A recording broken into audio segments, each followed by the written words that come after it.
अस्सलाम वालेकुम, सुबह बखैर, गुड मॉर्निंग और आदाब अर्ज़ है। आप देख रहे हैं बाखबर सवेरा। रोज़ की तरह मैं हूँ आपके साथ मदीहा नकवी और मैं अशफाक इसहाक सत्ती। जब इतने इशारे करती हैं तो नाम भी आप ही ले दिया करें। हाँ, मैं सोच रही हूँ बाकी मैं प्रोटोकॉल के लिहाज से ये ज़रूरी है कि आप बिल्कुल मैं सोच रही हूँ मैं जिस दिन आप फूल निछावर करना शुरू कर दूंगी आप पे। ये जिस तरह से आप निछावर करेंगे ये पैसों के बहरहाल जनाब मदिया, आप मुझे दुखी ना करें कि शायर ने क्या खूब कहा है कि जिंदगी आमद बराए बंदगी, जिंदगी बेबंदगी शर्मिंदगी। तो इस शेर में शायर क्या कहता है मदिया? आप बताएं, आपने शायर को याद किया? यानी कि इसमें शायर ये कहता है कि जिंदगी जो है वो बंदगी का नाम है। बंदगी में बहुत से जाविये आ जाते हैं और जब आप ज़िंदगी में आके इस दुनिया में आने के बाद बंदगी नहीं करते, यानी कि ना अपना ख्याल रखते हैं, ना खालिक का ख्याल रखते हैं, ना ही अपने आसपास लोगों का ख्याल रखते हैं, तो ऐसी ज़िंदगी से बेहतर शर्मिंदगी ही है। और इस ज़िंदगी का आखिर में जाके भी आपको शर्मिंदगी का सामना साथ इतनी हैवी डोज लोगों को दे दिया कि लोग क्या, ओह मुझे तो चाय मेरी हजम नहीं होगी, मैं तो आज ब्लैक कॉफ़ी भी लेके बैठी थी। तो नहीं, ऐसी बात नहीं है। आहिस्ता आहिस्ता करके हम आपके सामने चीज़ें आसान रखना शुरू करेंगे। पहले छोटा टीका फिर बड़ा टीका है कुछ ऐसी एग्जैक्टली। ये भी आपकी वैक्सीनेशन के लिए भी यहाँ पर मौजूद है बाखबर सवेरा में।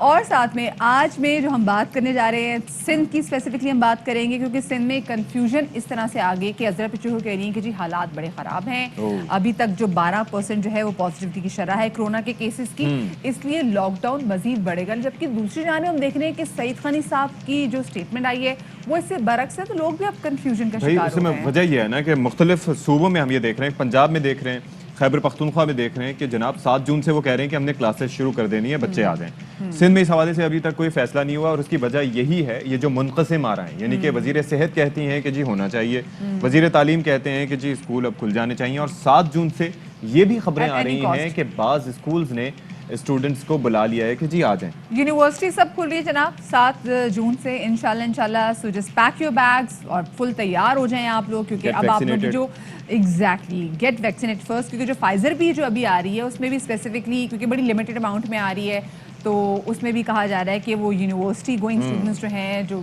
स्कूल के तलबा हैं उनके लिए, और स्पेसिफिकली एक सर्टन जो है आप कह सकते हैं कि जिसमें हमारे हेल्थ के डिपार्टमेंट के भी लोग आ जाते हैं, वो भी। और साथ में आज एक बड़ी इंपॉर्टेंट बात है, इंपॉर्टेंट इशू है जो कि हमें डिस्कस करना है। वो ये अशफाक, हमारी 2 जिंदगियां होती हैं जो हम जी रहे होते हैं। एक वो दुनियावी और एक आखिरत की।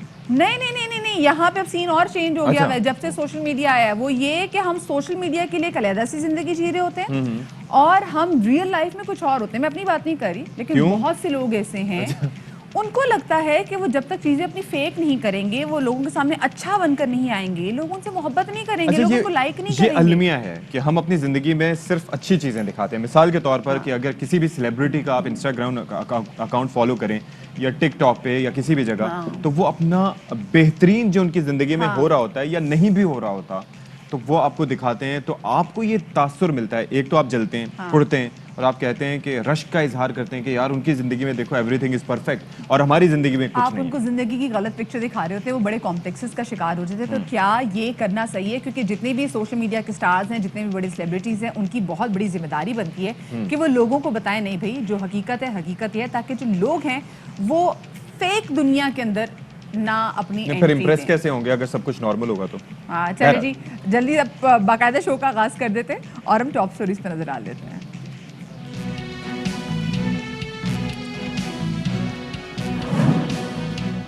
कोरोना पाबंदियों पर सिंध हुकूमत भी कंफ्यूज। वजीर तालीम सईद खनी कहते हैं पाबंदियां नरम होने जा रही हैं, जबकि वजीर सेहत अजरा पिचुगो कहती हैं पाबंदियां बरकरार रहेंगी। बजट से पहले सियासी खटपट, ऑपोजिशन की हुकूमत पर तनकीद। पीपल्स पार्टी के पास असेंबली में नंबर्स भी हैं और लोग भी। शहरी रहमान का दावा। सफर इकोनॉमी में तस्वीर बिजनेस क्लास में फ्रांसीसी टीवी स्टार का भांडा परिस्तान ने फोड़ दिया। सोशल मीडिया पर लाइक के लिए हकाइक छुपाए जा रहे हैं।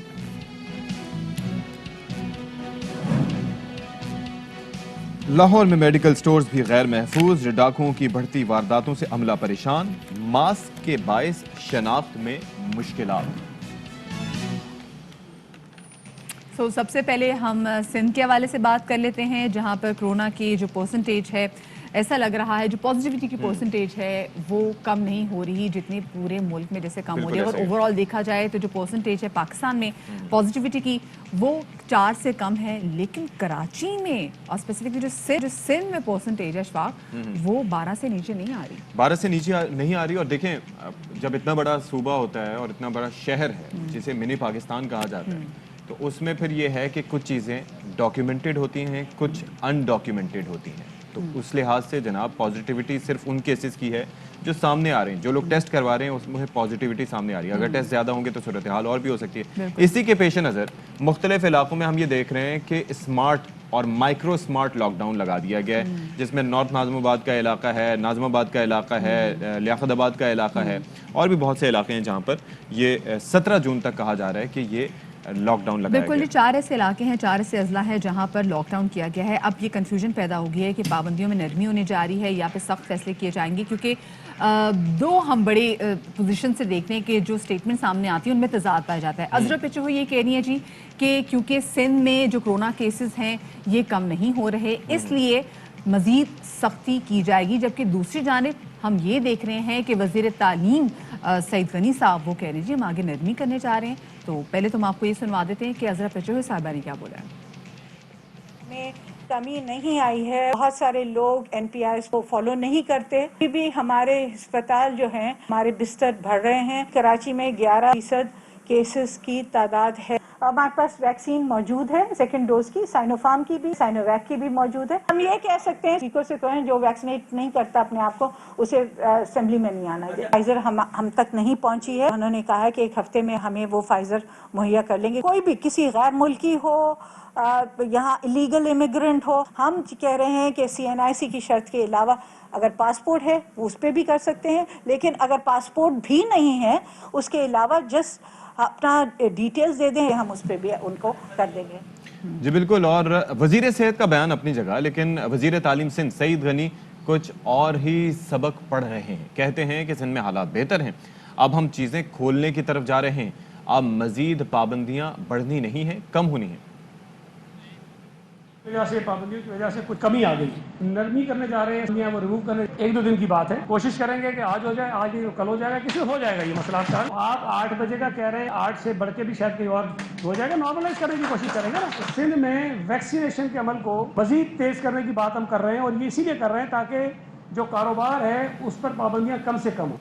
एक तरफ तो ये बयान आपके सामने है, दूसरी जानिब सिंध हुकूमत ने होलसेल अजनास मार्केट में आज मुकम्मल तौर पर लॉकडाउन भी नाफिज कर दिया है, जिससे अंदरून सिंध अजनास का बहरान पैदा होने का खदशा हो गया है। और असिस्टेंट कमिश्नर का कहना है कि उन्हें ये ऑर्डर ऊपर से मिला है। बिल्कुल जी। और उधर सेक्रेटरी सेहत सिंध के मुताबिक सिंध में 4 मुसाफरों में भारतीय किस्म का कोरोना वायरस भी पाया गया है, जबकि कराची में कोरोना केसेस की शरह अब भी 11% से ज्यादा है। जी बिल्कुल। एक तो ये भी हो गया, दूसरा ये है कि एक बड़ी इंपॉर्टेंट चीज़ है, जुलाई की तनख्वाहें नहीं मिलेंगी अगर आपने वैक्सीनेशन नहीं करवाई है। तो ये एक सिंध गवर्नमेंट की जानिब से सख्त ऐलान किया गया, और वो कहते हैं कि जो प्राइवेट सेक्टर के भी जो इदारे हैं वो हमारे साथ ताउन करें। अच्छा, शहरी जो हैं उस सूरत हाल के बावजूद, कोरोना वायरस की मौजूदगी के बावजूद, उसकी हलाकत खेजी के बावजूद समझने को तैयार नहीं है कि जनाब ये वायरस कितना खतरनाक है। तो लोगों का क्या मौक़िफ़ है वैक्सीनेशन के हवाले से, वो ज़रा आपको दिखाते हैं।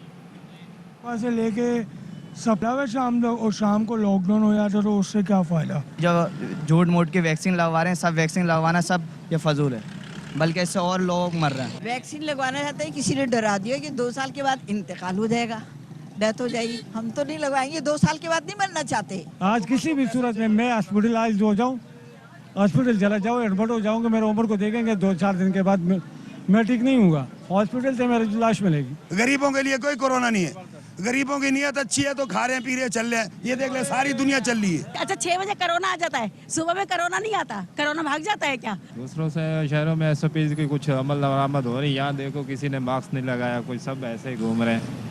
तो आपको पता चल गया होगा जी कि सिंध हुकूमत की मुश्किलात क्यों दिन ब दिन बढ़ती चली जा रही हैं, क्योंकि जो लोग हैं वो अभी तक इस बात पे यकीन ही नहीं कर रहे कि जी ये तो कोरोना एग्जिस्ट करता है। और जो वैक्सीनेशन के वाले से भी अब लोगों के पास अजीबोगरीब किस्म के आपके आर्गुमेंट देने के हैं। वो कहते हैं कि जी 2 साल बाद हम मर जाएंगे। पहले मुझे बताएं, 2 साल तक तो मतलब अभी तो कोरोना वायरस को 2 साल नहीं हुआ, तो ऐसे कैसे हो सकता है कि आप 2 साल मर जाए। किसी शायर ने क्या खूब कहा है कि क्या भरोसा है जिंदगानी का, आदमी बुलबुला है पानी का। मतलब इस पे बुलबुले पे ध्यान ना दें اس پہ یہ سوچیں کہ بلبلے کی بیچارے کی لائف کیا ہوتی ہے. آپ کو اپنی لائف کا بھی کچھ نہیں پتا, آج ہیں کل نہیں, ایک لمحے ہیں اگلے لمحے نہیں.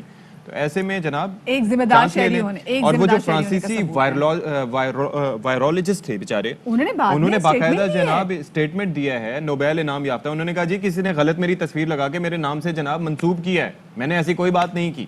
تو پلیز خدا کے لیے ایسی باتوں پہ کان نہ دھریں. خیر, کیونکہ آج آپ کو پتہ ہے آج جمعہ ہے اور سندھ حکومت کی جانب سے ہول سیل اور اجناس مارکیٹ میں مکمل لاک ڈاؤن کا نفاذ بھی کیا گیا, تو اسی والے سے مزید تفصیلات جانیں گے. انجم وہاب ہمارے نمائندے ہمارے ساتھ موجود ہیں. انجم, یہ بتائے گا کہ کیا ایسی وجہ بنی کہ سندھ حکومت نے ہول سیل اور اجناس کی مارکیٹ میں آج مکمل طور پہ لاک ڈاؤن کیا ہے؟ جی ذرا سوال ریپیٹ کیجیے گا. انجم, آپ سے جاننا چاہتے ہیں کیونکہ آج سندھ حکومت نے ہول سیل مارکیٹ اور جو اجناس کی مارکیٹ ہے وہاں پر مکمل لاک ڈاؤن کا نفاذ کر دیا ہے, کیا بڑی وجوہات بنی اس پر؟ جی بالکل, یہ اس سے پہلے تو اجناس مارکیٹ جوڑیا بازار خاص طور پر جہاں سے پورے کراچی کو اور آس پاس کے شہروں کو اجناس کی سپلائی ہوتی تھی, اس دفعہ اسسٹنٹ کمشنر نے اس مارکیٹ کو بند کرنے کے احکامات جاری کر دیے ہیں. مارکیٹ کے جو ذرائع ہیں, جو مارکیٹ کے جو صدر ہیں عبدالرؤف, ان کا کہنا تھا کہ اگر اجناس مارکیٹ بند ہو جاتی ہے تو شہر میں خوراک کا بحران پیدا ہو سکتا ہے, کیونکہ پہلے ہی اندرون سندھ سے غذائی اجناس جس میں گندم, چاول اور دیگر دالیں اور سبزیاں وغیرہ ان کے آنے میں مشکلات کا سامنا کرنا پڑ رہا ہے, کیونکہ وہاں بھی لاک ڈاؤن کی وجہ سے گاڑیوں کو نکلنے میں مشکلات کا سامنا رہتا ہے, دکانیں بند ہوتی ہیں, جس کی وجہ سے اندرون شہر کراچی میں چیزوں کا پہنچنا بہت مشکل ہوا ہے. اچھا. اگر جمعے کے روز بھی اگر اجناس مارکیٹ بند کر دی جاتی ہے تو اس سے شہر میں کافی بحران پیدا ہونے کا خدشہ ہے. لیکن انجم عبدالوہاب, یہ چیز سمجھائیے ہمیں کہ اس کی وجوہات کیا ہے. کیا فیصلہ سازی میں کوئی کوارڈینیشن نہیں ہے؟ رائے جو ہے دی جا رہی ہے, حکومت کی جانب سے فیصلہ کیا جاتا ہے کہ جی لاک ڈاؤن نافذ کر دیں, وزیر تعلیم کہتے ہیں کہ جی چیزیں اب کھلنے کی طرف جائیں گی, اور ظاہر ہے کہ صرف ایجوکیشنل انسٹیٹیوٹ نہیں, ان کا اوور آل تمام چیزوں کی جانب اشارہ ہے. تو یہ ہو کیا رہا ہے آخر؟ یہ تو سمجھ میں شاید عوام کے بھی نہیں ہے اور انتظامیہ کے بھی نہیں ہے اور حکومت کے بھی نہیں ہے, کیونکہ حکومت جو اقدامات جاری کرتی ہے انتظامیہ کو لاگو کرنے کے لیے سرگرم تو ہو جاتی ہے, لیکن وہ زمینی حقائق نہیں دیکھتی ہے. انتظامیہ کا تو 6 بجے دکانیں بند کرنے پر بڑا زور ہوتا ہے, یعنی کہ دور ایسا ہوتا ہے کہ کوئی ٹائم بام لگا ہوا, اگر 6 بجے دکانیں بند نہیں ہوئی تو خدا نہ خواستہ کوئی بڑا دھماکہ نہ ہو جائے. لیکن اس کے بعد کی اگر صورتحال دیکھی جائے تو 7 بجے کے بعد شہر میں میلہ سا لگا ہوتا ہے, مضافاتی علاقوں میں یا اندرون شہر میں تمام دکانیں کھلی ہوئی ہوتی ہیں, ہوٹلز کھلے ہوئے ہوتے ہیں, لوگ ڈائن ان ڈائن آؤٹ سب کچھ کر رہے ہوتے ہیں. وہی اسسٹنٹ کمشنر صاحبان, پولیس والے, ضلع وسطی لے لیں, ضلع ایسٹ لے لیں, ویسٹ لے لیں, جہاں پہ 6 بجے دکانیں اس طرح بند کراتے ہیں کہ دکانیں بند نہ ہوئی تو پتہ نہیں قیامت آ جائے گی, لیکن 7 بجے کے بعد انہی علاقوں میں دکانیں بھی کھلی ہوتی ہیں, لوگ خریداری بھی کر رہے ہوتے ہیں, کھا پی بھی رہے ہوتے ہیں. تو یہ صورتحال جوڑیا بازار میں دیکھنے میں آئی. جوڑیا بازار کراچی کا واحد بازار ہے جو ہول سیل مارکیٹ ہے, جہاں سے پورے شہر اور یہی بالکل جی, اور پوری کراچی میں یہی سپلائی جاتی ہے, اور اگر آج کے دن بند کر دی گی تو کل پھر ہم دیکھیں گے کہ یہاں پر رش بہت زیادہ بڑھے گا. بہت شکریہ جی انجم, نمائندے اس وقت میں کیونکہ وہ جوڑیا بازار میں موجود تھے. اور ابھی کیونکہ ہم کراچی کے حوالے سے بات کریں گے کہ کراچی میں جو پازیٹیوٹی کی شرح ہے کرونا کیسز کی وہ 11.5% ہے. تو کیوں ہے ایسا کہ جو پورے پاکستان میں کیسز کم ہو رہے ہیں لیکن کراچی میں کیسز کم نہیں ہو رہے؟ اس حوالے سے بات کریں گے. انڈس ہاسپٹل کے روح رواں ڈاکٹر باری صاحب ہمارے ساتھ موجود ہیں. السلام علیکم ڈاکٹر صاحب, ویلکم ٹو باخبر سویرا. ڈاکٹر صاحب, وعلیکم السلام. انفارچونیٹ شہر ہے یہ, انفارچونیٹ صوبہ یہ ہے کہ پورے ملک میں جہاں پر تھوڑی بہت بہتری آ رہی ہے, کراچی میں صورتحال جو جوں کی تو ہے, اور مطلب ابھی تک خراب ہے. 11% ابھی بھی پازیٹیوٹی یہاں پہ ریٹ ہے. دیکھیں, ایک تو کراچی آپ کو پتہ ہے کہ جی ڈینسلی پاپولیٹڈ شہر ہے, اور جب آپ کو یاد ہو کہ جب یو کے ویریئنٹ 3-4 ہفتے پہلے جب پنجاب میں کافی آیا تھا تو اس وقت بھی یہ کہا گیا تھا کہ انٹر پروونشل اس کو پبلک ٹرانسپورٹ کو بند رکھیں, کیونکہ اگر یہاں آ جاتا ہے تو اس کو پھر یہاں سے نکالنا ذرا مشکل ہوتا ہے, کیونکہ بہت ڈینسلی پاپولیٹڈ ہے, اور آپ کو پتہ ہے کہ SOPs پہ عمل نہ ہونے کے برابر ہے. انفارچونیٹلی ہم لوگ خود ہی رسپانسبل ہیں اس چیز کے. آپ بھی کہہ رہی تھی اس کے اوپر کہ جی کہ ہم کو ذمہ دارانہ رویہ اختیار کرنا ہوگا, تو اس وجہ سے بڑھ رہا ہے. لیکن جو اگر پازیٹیوٹی ہم عید کے بعد کی دیکھیں, پہلے ہفتے میں اس وقت کافی تھی, ابھی کچھ بہتری کی طرف آ رہا ہے, لیکن اس کو یہ نہیں کہہ سکتے کہ بہت بہتر ہو رہا ہے. اور پہلے جیسے ڈسٹرکٹ ایسٹ پہ 21% تھا, وہ آ کے کوئی 12-13-14% پہ آ گیا تھا. حیدرآباد میں بھی کافی تھا, وہاں بھی کافی کنٹرول آ گیا. تو جو 2 ہفتے کا لاک ڈاؤن کیا پروپوز کیا تھا آج سے 1 ہفتہ پہلے, تو اس وقت یہی تھا کہ 2 ہفتے نکالیں تو یہ ٹرینڈ نیچے کی طرف آئے گا, جو کہ نیچے کی طرف آنا شروع ہو گیا ہے. لیکن ڈاکٹر صاحب یہ فرمائیے گا کہ ظاہر ہے کہ آپ لوگ اپنے ہاسپٹل میں یہ چیز دیکھتے ہوں گے, اسیس کرتے ہوں گے کہ جو لوگ آپ کے پاس ویکسینیشن کے لیے آتے ہیں وہ کس طبقہ فکر سے تعلق رکھتے ہیں, کس ایج گروپ کے لوگ زیادہ آ رہے ہیں, تو ظاہر ہے اس سے پھر ایک آئیڈیا بھی ہوتا ہے کہ کون سے لوگ ایسے ہیں, جیسے آپ نے کہا ڈینسلی پاپولیٹڈ ہیں, تو بہت سے لوگ جو ایسے غریب لوگ ہیں, دیہڑی دار لوگ ہیں, تو ان کو تو اس بارے میں علم بھی نہیں ہے کہ ویکسینیشن کہاں سے کرانی ہے, کیسے کرانی ہے, تو وہ لوگ گریز کرتے ہیں. تو ایسا کچھ آپ نے اسیسمنٹ کی اپنی؟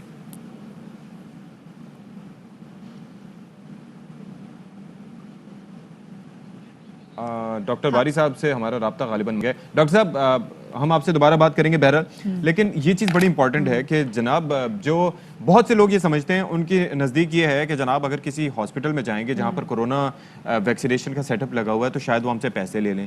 اب ایک بندہ جو دیہڑی دار طبقے سے تعلق رکھتا ہے تو ایک تو اویئرنیس نہیں ہے کہ انہوں نے ماسک نہیں لگانے, انہوں نے جناب ایس او پیز فالو نہیں کرنی. پہلی بات ہے اشفاق, وہ کورونا مان ہی نہیں رہے, وہ اسی لیے ماسک بھی نہیں لگا رہے, پھر ابھی جب ان سے ویکسینیشن کے والے سے بات کریں وہ بھی نہیں مانتے. ڈاکٹر باری صاحب ہمارے ساتھ لائن پر موجود ہیں. ڈاکٹر صاحب آپ تک میرا سوال پہنچ گیا تھا یا میں دوبارہ دہراؤں اپنے سوال؟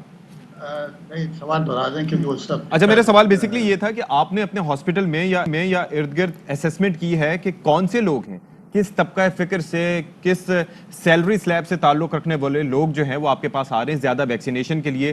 ان کی ظاہر ہے کہ ان کی لائف سٹائل بیچاروں کا کیا ہے, کوئی دیہڑی دار طبقے سے تعلق رکھنے والے تو ظاہر ہے ہاسپٹل دیکھ کے ہی پریشان ہو جاتے ہیں کہ کہیں ہم سے پیسے نہ وصول کر لیے جائیں, تو وہ اس چیز سے بھی گھبراتے ہوئے ویکسین کی طرف نہیں جاتے. اویئرنیس کے الگ ایشوز ہیں, تو کوئی اسیسمنٹ اس طرح کی کیا آپ نے؟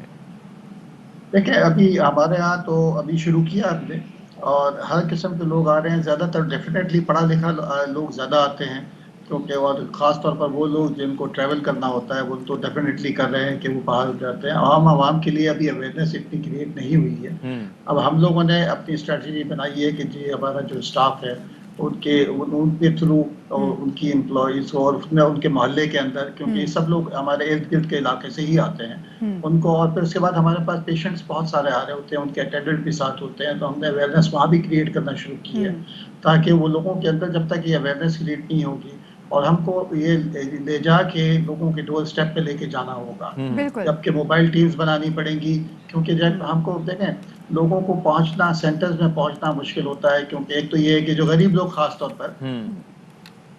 بالکل ڈاکٹر صاحب نے بالکل صحیح بات کی کہ اس کے لیے ہمیں ڈور ٹو ڈور جو ہے نا وہ کیمپین ہے وہ بھی شروع کرنی پڑے گی, کیونکہ کووڈ ایسا لگتا ہے اور یہ فیکٹ بھی ہے کہ کووڈ ہمارے ساتھ رہے گا, تو ویکسینیشن کے پروسیس کے لیے ہمیں ریڈی ہونا چاہیے. حکومت نے ایک بڑا اچھا اقدام کیا, وہ یہ کہ وہ سرکاری افسران جنہوں نے اپنی ویکسین نہیں کروائی ان کو تنخواہ نہیں ملے گی, جس خوف کی وجہ سے بھی چاہے وہ ویکسین مانے یا نہ مانے وہ ویکسینیشن کرا رہے ہیں. تو یہ کتنا زیادہ ضروری ہے ہر سیکٹر کے لیے, چاہے وہ پرائیویٹ ہو چاہے وہ سرکاری سیکٹر ہو, کہ جب تک آپ کا امپلائی یا امپلائر ویکسین نہیں لگوائے گا اس کو تنخواہ نہیں ملے گی. دیکھیں, ہم نے آج سے کافی پہلے کیونکہ ہیلتھ کیئر ورکرز کے لیے ان میں بھی انفارچونیٹلی کچھ لوگوں کے اندر اپریہنشنس تھی, تو ہم نے پھر گورنمنٹ سے کہہ کے مینڈیٹری وہ نکلوایا تھا, اور ہم نے اپنے اسٹاف کو کہہ دیا تھا کہ آپ لوگ اس تاریخ تک لگوا لیں, تاکہ نہیں تو پھر ہم آپ کو پیشنٹ انٹریکشن ختم نہیں, کیونکہ آپ ایک رسک ہوتے ہیں. ہیلتھ کیئر ورکرز جو ہے نا, اگر خدا نہ خاصہ اس کو ہوتا ہے تو جو نارمل مریض آ رہے ہوتے ہیں اس کو بھی ٹرانسفر ہو سکتا ہے. ٹھیک ہے, تو یہ رسپانسبلٹی ہماری سب کی ہے, ہر سیکٹر کی ہے, انڈسٹریز والوں کی ہے, کیونکہ دیکھیں جہاں پر انفارچونیٹلی جو ہے نا آپ کو, اور اگر آپ کے پاس کوئی چیز آپ اس کے ساتھ لاگو نہ کریں, یا جیسے آپ نے کہا کہ حکومت تنخواہ نہیں دے گی اور وہ بنوں گی جب تک وہ نہیں کریں گے, تو ہر سیکٹر کو اسی طریقے سے کوئی وہ کرنا پڑے گا. جیسے UAE نے ایک بڑا اچھا کام کیا تھا, انہوں نے کہا کہ یہ جو ہے نا آپ کا پرسنل میٹر ہے کہ ویکسین لگائیں یا نہ لگائیں, لیکن اگر آپ نہیں لگاتے تو آپ کو ہر ہفتے اپنی جیب سے PCR ٹیسٹ کر کے اپنے امپلائر کو پریزنٹ کرنا ہوگا کہ آپ نیگیٹو ہیں. اچھا, مجھے بہترین سولوشن ہے سر. ایک اور چیز, یہ جو جیسے مختلف سرکاری اداروں میں,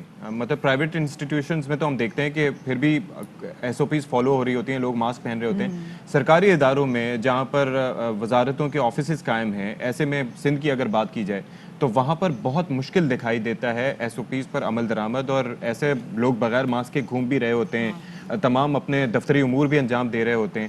تو کیا آپ کے خیال میں وہاں پر بھی چیک کرنے کی ضرورت ہے, اور ان کو وہاں پر بھی انشور کرنے کی ضرورت ہے کہ جناب ماسک پہنیں, SOPs فالو کریں, اور ایسے ٹائملی ہونا چاہیے؟ بالکل ڈیفینیٹلی. دیکھیں, اس سے کوئی بھی سیکٹر مبرہ نہیں ہے. ہمیں ہر ایک کو, چاہے پرائیویٹ سیکٹر ہو, پبلک سیکٹر ہو, اور پبلک سیکٹر کو خاص طور پر رسپانسبلٹی بڑھتی ہے. دیکھیں, یہ پہلا جو ایکشن کیا گیا تھا गवर्नमेंट ने कहा कि हम पहले खुद स्टेप लेते हैं कि जी हम अपने एम्प्लॉइज को अगर हम तनख्वाह रोकेंगे तो फिर दूसरे लोग भी कहते हैं, अगर वो ना करते हैं तो फिर प्राइवेट सेक्टर कहेगा आपने तो खुद नहीं किया और हमारे ऊपर लागू कर दिया है। तो ये एक अच्छा इकदाम है ताकि दूसरे लोग उसको फॉलो करेंगे। तो आपको खुद रोल मॉडल करना पड़ेगा और हर एक को रोल मॉडल जब तक नहीं बनेंगे और आप अपने खुद प्रिवेंशन खुद अपने कोई स्टेप्स नहीं लेंगे तो दूसरे फॉलो नहीं करेंगे। बिल्कुल सही, बहुत अच्छी बात, बहुत शुक्रिया जी। डॉक्टर बाई साथ मौजूद थे। और जैसे यहाँ पर सरकारी सेक्टर्स ने किया कि सरकारी दफातर में आप जब तक अपनी कोरोना वैक्सीन नहीं लगाएंगे जनाब आपको आपकी तनख्वाह नहीं मिलेगी।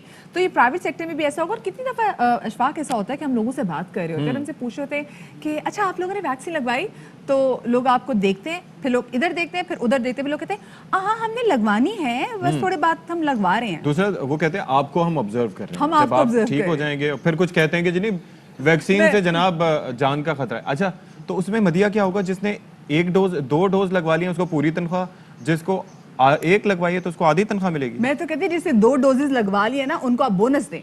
जैसे कि मैं, आपने 1 लगवाई है, आपके आधी तनख्वाह दें। क्यों नहीं आपने पहले लगवाई? मैं तो चाह रहा था कि एक ही दिन एक बाजू पे एक टीका, दूसरे बाजू पे दूसरा टीका ठोक दें, लेकिन उन्होंने कहा नहीं आपको इंतजार करना होगा। तो उन्होंने मेरी विल देखी और उन्होंने कहा कि जनाब ऐसा और फिर उन्होंने आपकी पावर देखी, उन्होंने कहा नहीं आपको एक ही काफी है, बर्दाश्त नहीं कर पाऊंगा, पता चले वायरस जाके एक्टिवेट हो जाए। हाँ लेकिन भाई देखिए वैक्सीनेशन का प्रोसेस बहुत ज़्यादा ज़रूरी है। आपने खुद को इस कोरोना वायरस से बचाना है, ये आपको इम्यूनिटी देगा और ये कोरोना वायरस अभी कहीं नहीं जाएगा। लेकिन अगर आप लोग अपनी वैक्सीनेशन करवा लेंगे तो आपके अंदर इतनी कुव्वत मुदाफ़त पैदा ज़रूर हो जाएगी कि आप अपने आप को भी सिक्योर रख सकेंगे और अपने प्यारों को भी वैक्सीन लगवा के महफूज रख सकेंगे, यानी कि आपके जिस्म की दुश्मन। जी तो अभी आपको ताज़ा तरीन खबर भी देते चले कि वज़ीर आज़म इमरान खान साहब ने एक ट्वीट किया है और अपने ट्वीट में वो कहते हैं कि मुआशी बदलाव तामीराती पॉलिसियाँ मुख्तलिफ शोबों में कामयाबी का मजहर है। पाकिस्तान बदल रहा है। CDA का 2017 में खसारा 5 अरब 80 करोड़ था। इस माली साल CDA 73 अरब सरप्लस पर है। CDA के अकाउंट में 26 अरब रुपए मौजूद हैं और मुआशी इस्तेहकाम के बाद वक्त आ गया है कि इस्लामाबाद को मॉडल सिटी बनाया जाए। चलें जी, अब मजीद खबरें भी आप तक पहुंचाएंगे, अहम इश्यूज पर भी बात करेंगे, लेकिन थोड़ा सा ब्रेक ले लेते हैं, ब्रेक के बाद आते हैं।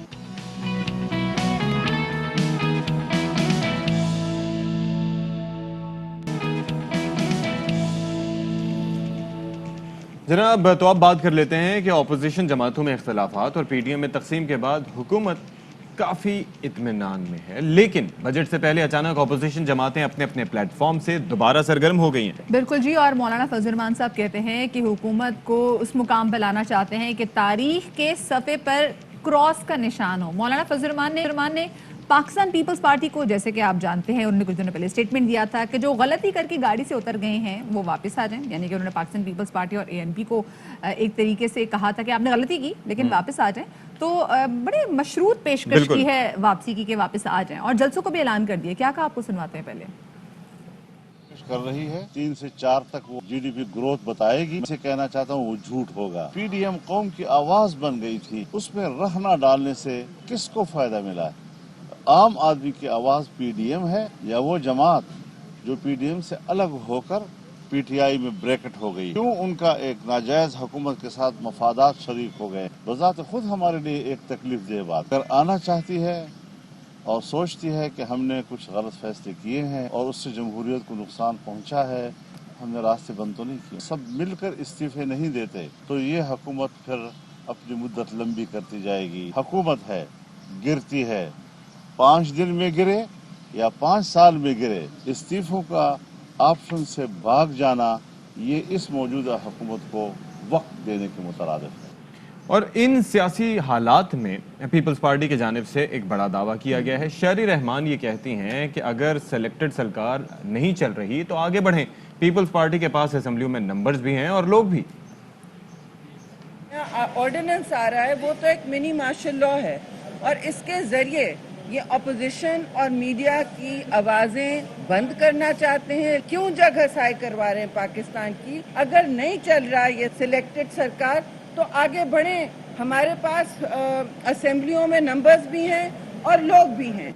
लोग भी हैं और नंबर्स भी हैं असेंबलियों में, ये तो कहना है ये मौके पर पाकिस्तान पीपल्स पार्टी का। दूसरी जानिब مسلم لیگ نون کے پری بجٹ سیمینار سے خطاب کرتے ہوئے شہباز شریف صاحب کا یہ کہنا ہے کہ حکومت نے جعل سازی اور غلط اعداد و شمار پیش کر کے بھونڈی حرکت کی، اچھے کام کرتی تو دل کھول کر داد دیتے۔ ان 3 سالوں میں پی ٹی آئی کے معیشت کو بے پناہ نقصان پہنچا ہے۔ مہنگائی نے عام آدمی کی کمر توڑ دی ہے، بے روزگاری میں بے پناہ اضافہ ہوا ہے۔ ایک عام خاندان کے لیے زندگی کے ساتھ اپنا رشتہ جوڑنا محال ہو چکا ہے۔ حکومت جعل سازی اور غلط اعداد و شمار کی بنا پر ایک روزی پکچر پیش کرنے کی ایک بھونڈی حرکت کر رہی ہے۔ اور وزیر خزانہ شوکت ترین کہتے ہیں کہ مسلم لیگ نون کی حکومت کی غلط پالیسیز کے باعث معیشت کو $20 ارب کا نقصان ہوا۔ والے بھی اندر سے ان کو معلوم ہے کہ ڈار صاحب ان کی اکانومی کے ساتھ کیا حشر کیا، جو ڈیمانڈ انہوں نے کریٹ کی، قرضے لے کے کریٹ کی، انہوں نے یہ آرٹیفیشلی روپے کو مضبوط رکھا۔ $20 بلین کا کرنٹ اکاؤنٹ ڈیفیسٹ ہو گیا۔ کون پورا کرتا بھائی؟ ڈالروں کی یہاں مشین لگائی ہوئی ہے۔ وہ پیسے کس سے لینے تھے؟ آئی ایم ایف سے لینے تھے۔ آئی ایم ایف نے جا کے ہارش کنڈیشنالٹی ڈال دی۔ وہ جو چھوڑ کے گئے پی ٹی آئی کی حکومت نے بھگتا۔ عمران خان کو آپ کریڈٹ دیں، اور کووڈ کے باوجود اب 4% کی گروتھ ریٹ بھی ہے، اگلے سال 5%، اس سے اگلے سال 6% کی گروتھ ریٹ۔ ٹیکس پہ ٹیکس نہیں لگائیں گے ہم، بیسیکلی ٹیکس بیس کو بڑھائیں گے، ہم اس کو براڈن کریں گے، ہراسمنٹ جو FBR کی ختم کریں گے۔ اور اس تمام تر صورتحال پر سیاسی تبصرہ لینے کے لیے ہمارے ساتھ موجود ہیں وزیر اعلیٰ پنجاب عثمان بزدار کی معاون خصوصی ڈاکٹر فردوس عاشق اعوان، ان کو شامل گفتگو کریں گے۔ ڈاکٹر صاحبہ بہت شکریہ آپ کے وقت تک کہ آپ نے باخبر سویرا کو وقت دیا۔ ڈاکٹر صاحبہ سب سے پہلے تو یہ کہیے گا، ہم نے دیکھا کہ پی ڈی ایم میں کیسی ٹوٹ پھوٹ پڑی اور کب سے وہ اجلاسوں کی اور وہ دھرنے کی باتیں کر رہی تھی، لیکن اب سمہاؤ جب سے بجٹ کی دوبارہ سے بات چیت شروع ہوئی ہے، جب بجٹ آنے والا ہے، ہم دیکھ رہے ہیں کہ پی ڈی ایم ایک بار پھر سے اپنی نشستوں سے کافی زیادہ متحرک ہو گئی ہے۔ حکومت تھریٹن فیل کر رہی ہے اس سے؟ بسم اللہ الرحمن الرحیم۔ سب سے پہلے میری طرف سے آپ سب کو ویری گڈ مارننگ۔ اور چونکہ آپ کو پتا ہے کہ پی ڈی ایم جو ہے وہ ایجنڈا کیا لے کے نکلی، سب سے پہلے اس کو جاننا چاہیے۔ وہ ایجنڈا جو ہے وہ عدم استحکام کا ہے، وہ ایجنڈا جو ہے افراتفری اور انتشار کا ہے۔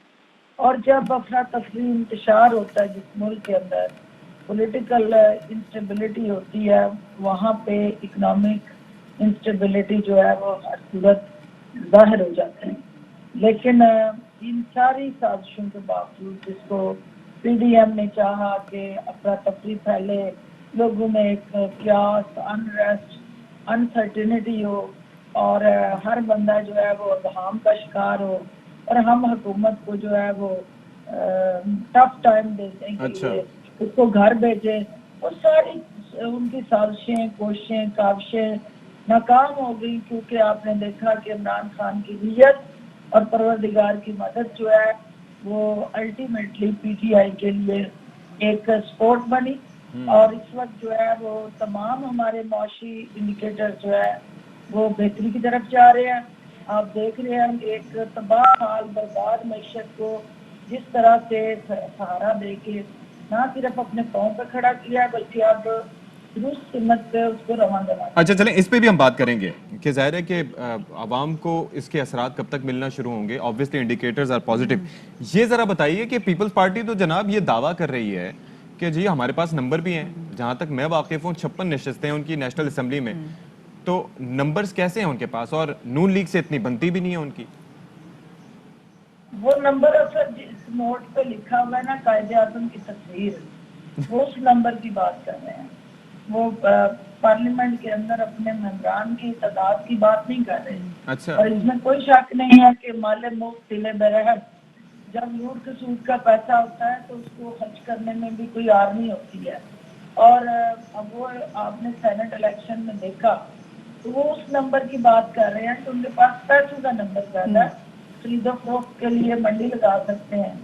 جو تعداد ہے پارلیمنٹ کے اندر، وہ صوبہ ہو یا وفاق ہو، آپ کے سامنے ہے کہ وہ مطلوبہ تعداد چھوڑ کے ان کے پاس جو ہے وہ ایک سب اکثریت بھی نہیں ہے۔ ایسی صورتحال میں یہ جیب نہیں لیتا ان سیاسی جماعتوں کو، خاص طور پہ جنہوں نے جمہوریت کے لیے جدوجہد کی۔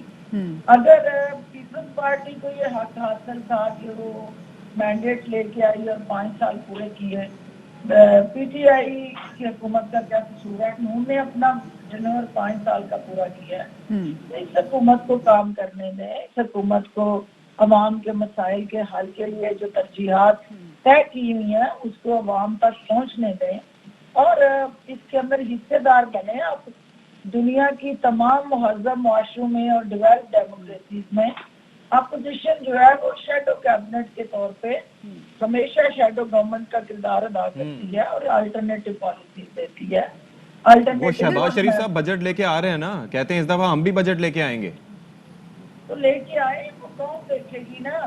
तो वो बजट जो है वो अल्फाज का गोरख धंधा होगा, हेर फेर होगा, सियासी जगलरी होगी, सिर्फ और सिर्फ सियासी पॉइंट स्कोरिंग होगी, या उस बजट में अवाम का दर्द जो है उसका हल भी मौजूद होगा। अच्छा डॉक्टर साहब, साथ में भी बताइएगा कि अगर हम सूबाई बजट के हवाले से बात भी करें तो पंजाब में भी इस वक्त हम देख रहे हैं कि एक तो हुकूमत है, एक अपोजिशन है और हुकूमती हलकों के अंदर मजीद कुछ हल्के बन गए हैं, तो कितना बड़ा टास्क होगा पंजाब हुकूमत के लिए बजट? देखिए, हमारे लिए टास्क इसलिए टफ नहीं है कि वजीर आजम इमरान खान का नजरिया जो है वो सुप्रीम है। अफराद, शख्सियात और उसके साथ जुड़े जो ग्रुप्स हैं वो इतने हमारे लिए अहम नहीं है, क्योंकि असल हमारे लिए जिस चीज़ की हैसियत, अहमियत और इम्पोर्टेंस है वो इमरान खान की सोच, नजरिया और पाकिस्तान को आगे लेके जाने की जद्दोजहद है। जो जो पीटीआई का हिस्सा है और पीटीआई के टिकट पर मुंतखब हुआ है, अच्छा, उसे हर हाल में जो है अपने नजरिए की आबकारी और पासदारी करनी। तो मैं समझती हूँ कि कोई हमें टफ टाइम नहीं होगा। हाँ, अगर खानदान के अफराद हैं, पीटीआई का, लेकिन इस हवाले से कंसर्न्स मौजूद हैं। जाहिर है कि बजट एक ऐसा टाइम होता है, आपको पता है, कि सियासी पॉइंट स्कोरिंग के लिए भी और दूसरा अपनी एक पोजीशन दिखाने के लिए भी कि हम किस साइड पे हैं। तो इस हवाले से आप राब्ते में तो होंगे नाराज ग्रुप से? जी बिल्कुल, हमारे जो रूठे हुए जो है उनको मनाना ही सियासत है, और रूठने मनाने का ये जो अमल है ये बजट के साथ और बजट से पहले और बजट के बाद भी जारी रहेगा, क्योंकि ये हुकूमत का नहीं, अवाम का बजट है और अवाम को उनके मसाइल के तदारक के लिए बेहतरीन अवामी फलाह मंसूबों का आगाज हुकूमत इसमें करने जा रही है। तो जो जो अवामी नुमाइंदा है वो अवाम की जदोजहद में हुकूमत का हरावल दस्ता बनेगा और कोई भी इससे पीछे नहीं हटेगा, और इंशाल्लाह हम सुरखरू होंगे। हमारे सामने कोई चैलेंज नहीं, सिवाय एक चैलेंज के कि जो महंगाई है उसको हमने हर हाल में जो है। चलिए, बड़ी अच्छी बात है डॉक्टर साहब कि हुकूमती हलकों से भी बार बार ये बात की जा रही है कि जो वाहिद जो चैलेंज हुकूमत को इस वक्त दरपेश है वो महंगाई है। बहुत शुक्रिया जी डॉक्टर फिरदौस आशिक अवान साहब हमारे साथ मौजूद। बहुत जरूरी है कि जनाब क्या मसाइल है और उनका हल कैसे करना है और किसने करना है। ऑब्वियसली गवर्नमेंट वाले जो हैं उन्होंने ही करना है। अच्छा, एक और मदिया बड़ी इंपॉर्टेंट बात है कि जनाब इस वक्त जब हम रोज बात करते रहते हैं कि हाथ सोशल डिस्टेंसिंग रखें और सबसे बढ़कर मास्क पहने ताकि आप खुद को और दूसरों को महफूज रखें। आपको पता है ये मास्क पहनने के जो एक मशवरा है उस पर सबसे ज्यादा अमल कौन कर रहा है? कौन कर रहा है? हम लोग कर रहे हैं, लाम लोग, पढ़े लोग कर रहे हैं, डाकू कर रहे हैं। क्योंकि डाकू ये करते हैं कि जनाब एक तो उन्होंने अपना रुख कर लिया फार्मेसीज की तरफ, मुख्तलिफ जगहों की तरफ, उसके अलावा वारदातें कर रहे हैं और साथ ही साथ मास्क और एसओपी सबसे ज्यादा वो फॉलो करें। वो मास्क नहीं उतारते और वजह उसकी क्या है जरा बताएं। उनकी वजह ये कि लोग उनका चेहरा ना पहचान सकें, और यही वजह है कि मतलब शहरियों की भी मुश्किल हो गई है कि किस तरीके से पहचाने। और आवाम को आपको पता है किसी वजह से जो मेडिकल की सहूलियत मुहैया करने वाले जो लोग हैं वो खुद अब इन डकैत की वारदातों का मतलब वो निशाना बन रहे हैं। अफसोसनाक बात है कि डकैती की अब तक जितनी भी वारदातें हुई उनमें से एक भी डकैत जो है वो नहीं पकड़ा गया। वहाँ पर अच्छे खासे जाहिर है कि इन्वेस्टमेंट की गई है कि जनाब स्मार्ट सिटी और सेफ सिटी और सारी चीजें और कैमरे जगह जगह, मतलब हर डिफरेंट मतलब गाड़ी में कौन किसके साथ बैठे हुए जा रहा है तो उसूलन नंबर प्लेट की तस्वीर लेनी चाहिए, लेकिन नंबर प्लेट के साथ सब कुछ दिख जाता है और लोगों के पोल भी खुल जाते हैं, लेकिन डाकू नहीं पकड़े जाते, व्हिच इज वेरी सैड। एक छोटी सी हम ब्रेक ले लेते हैं, ब्रेक के बाद मिलते हैं।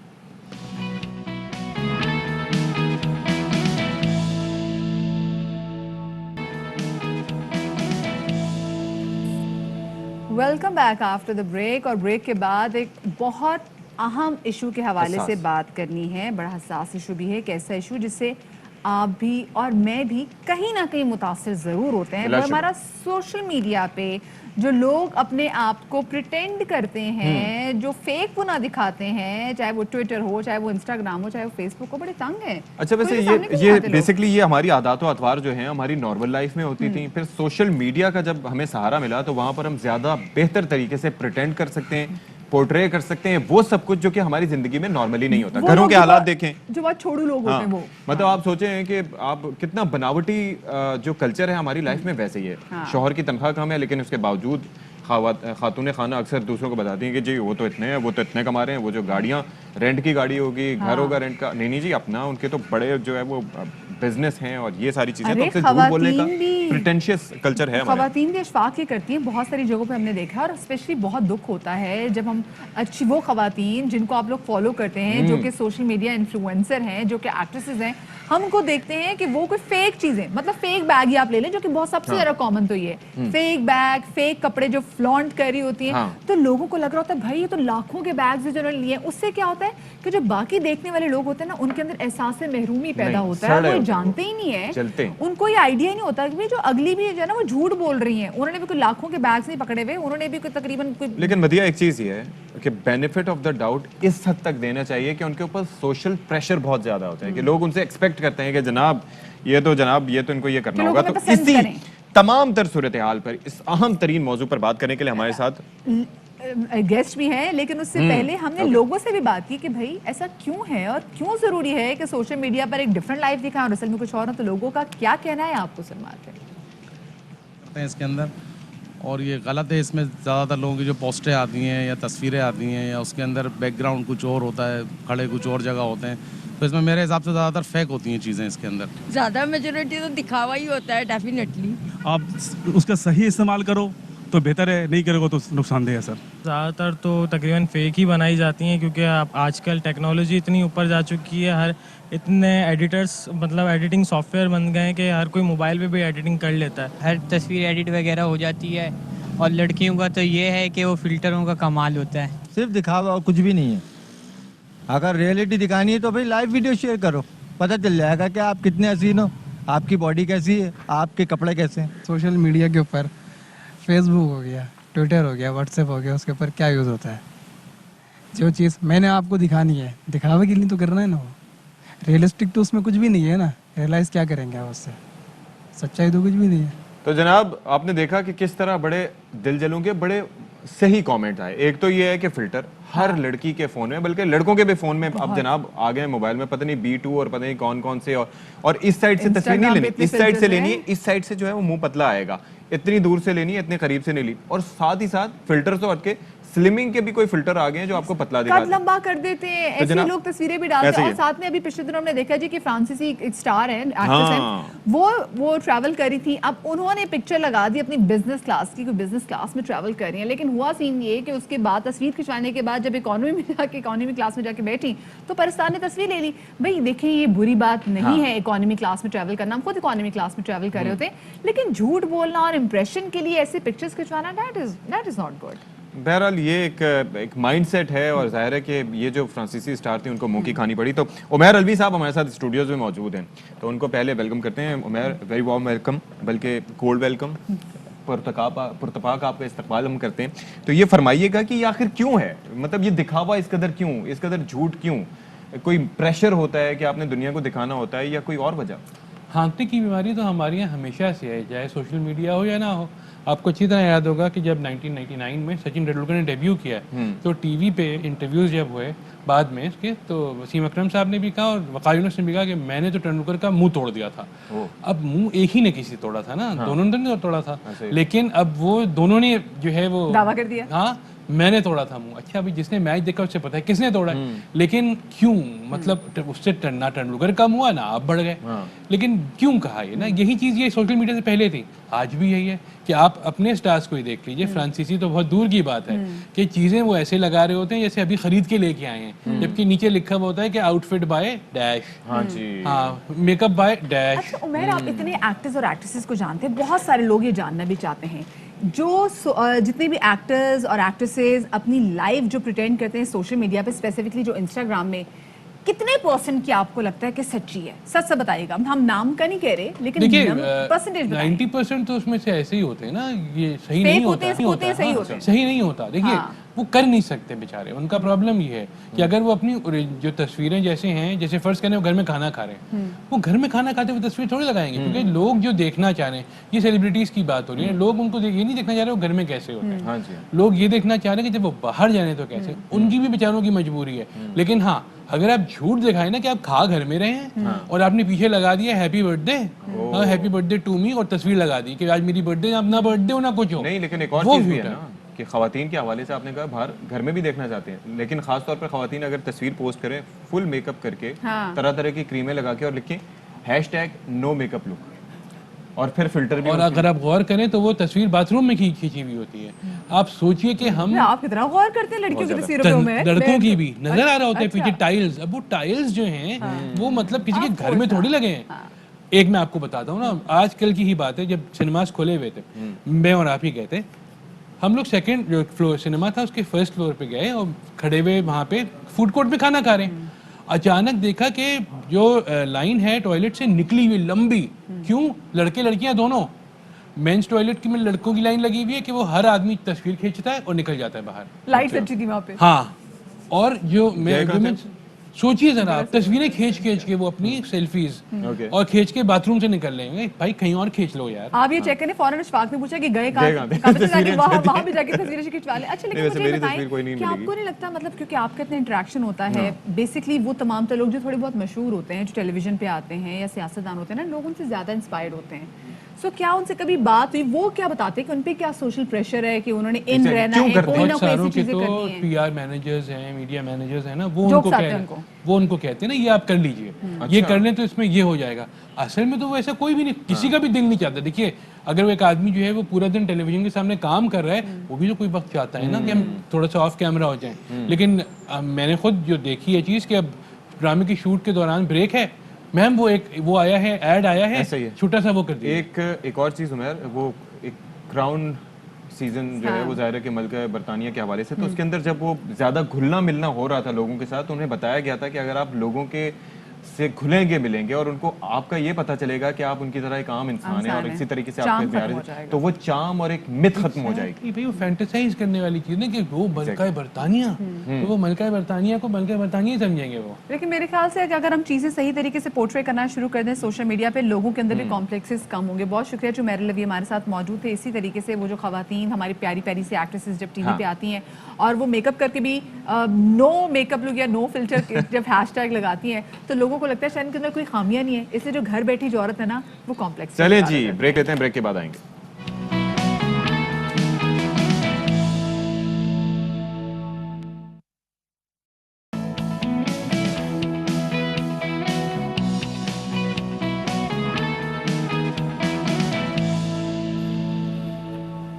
जी जनाब आली, एक बार फिर आपके सामने हैं। उम्मीद है आप हमारे मुंतज़िर होंगे और खैरियत से होंगे और हमारी खैरियत खुदावंद करीम से नेक चाहते होंगे। तो जनाब, अब हम बात करेंगे एक अच्छी खबर की, और अच्छी खबर यह है कि बिलाखिर जो PSL 6 का शेड्यूल था वो आ गया और अब मैचेस होंगे और जनाब लोग क्रिकेट देखेंगे, छक्के चौकों की बरसात देखेंगे। फाइनली हमारे पास एक बहुत बड़ी एंटरटेनमेंट जो कि PSL की सूरत में सामने आई, और आपने देखा कि पूरे मुल्क में एक फेस्टिविटी का समा होता था। कोरोना की वजह से तातुल आ गया, बड़ी मुश्किल से थोड़े बहुत हालात बेहतर हुए थे, और जो ऑडियंसेस हैं, जो शायकीन क्रिकेट हैं, उनको भी रसाई मिल गई थी, उन्होंने भी स्टेडियम का रुख कर लिया था। लेकिन उसके बाद जो सूरत हाल है वो आपके सामने है। फाइनली मैचेस अल्लाह का शुक्र है हो रहे हैं, बड़ा बेसब्री से इंतजार। बिल्कुल, और 9 जून से ये मैचेस शुरू हो रहे हैं इंशाल्लाह। और जनाब उसके बाद ये होगा कि शाम 6 बजे मैच होगा और एक 11 बजे होगा अगर डबल हेडर होगा। वैसे 9 बजे का टाइम दिया गया है, तो जनाब आप लोग बस अपनी स्क्रीन के सामने बैठ जाइएगा और मैचेस लाजमी तौर पर देखिएगा।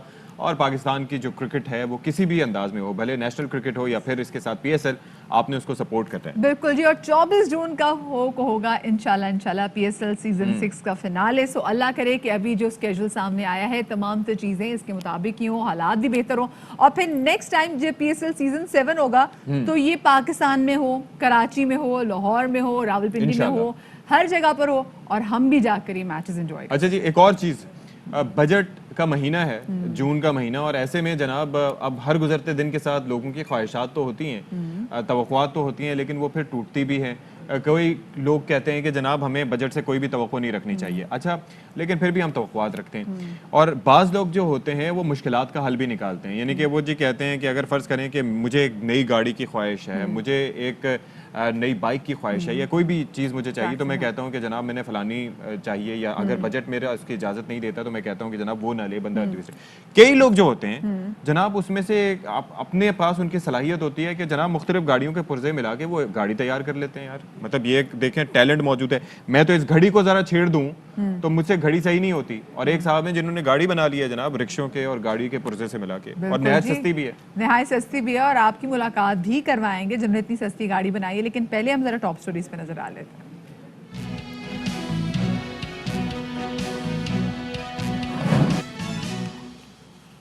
جناب جس طرح سے آغاز میں ہم نے کرکٹ سے متعلق خبر آپ کو دی تھی, اور پی ایس ایل کے فروغ کے متعلق کہ پی ایس ایل فائنلی جو ہے وہ اب ہونے جا رہا ہے, اور جناب اس کے نئے شیڈیول کا اعلان بھی کر دیا گیا ہے, اور 9 جون کو اسلام آباد اور لاہور قلندرز کے درمیان میچ کے ساتھ اس ایونٹ کا آغاز ہوگا.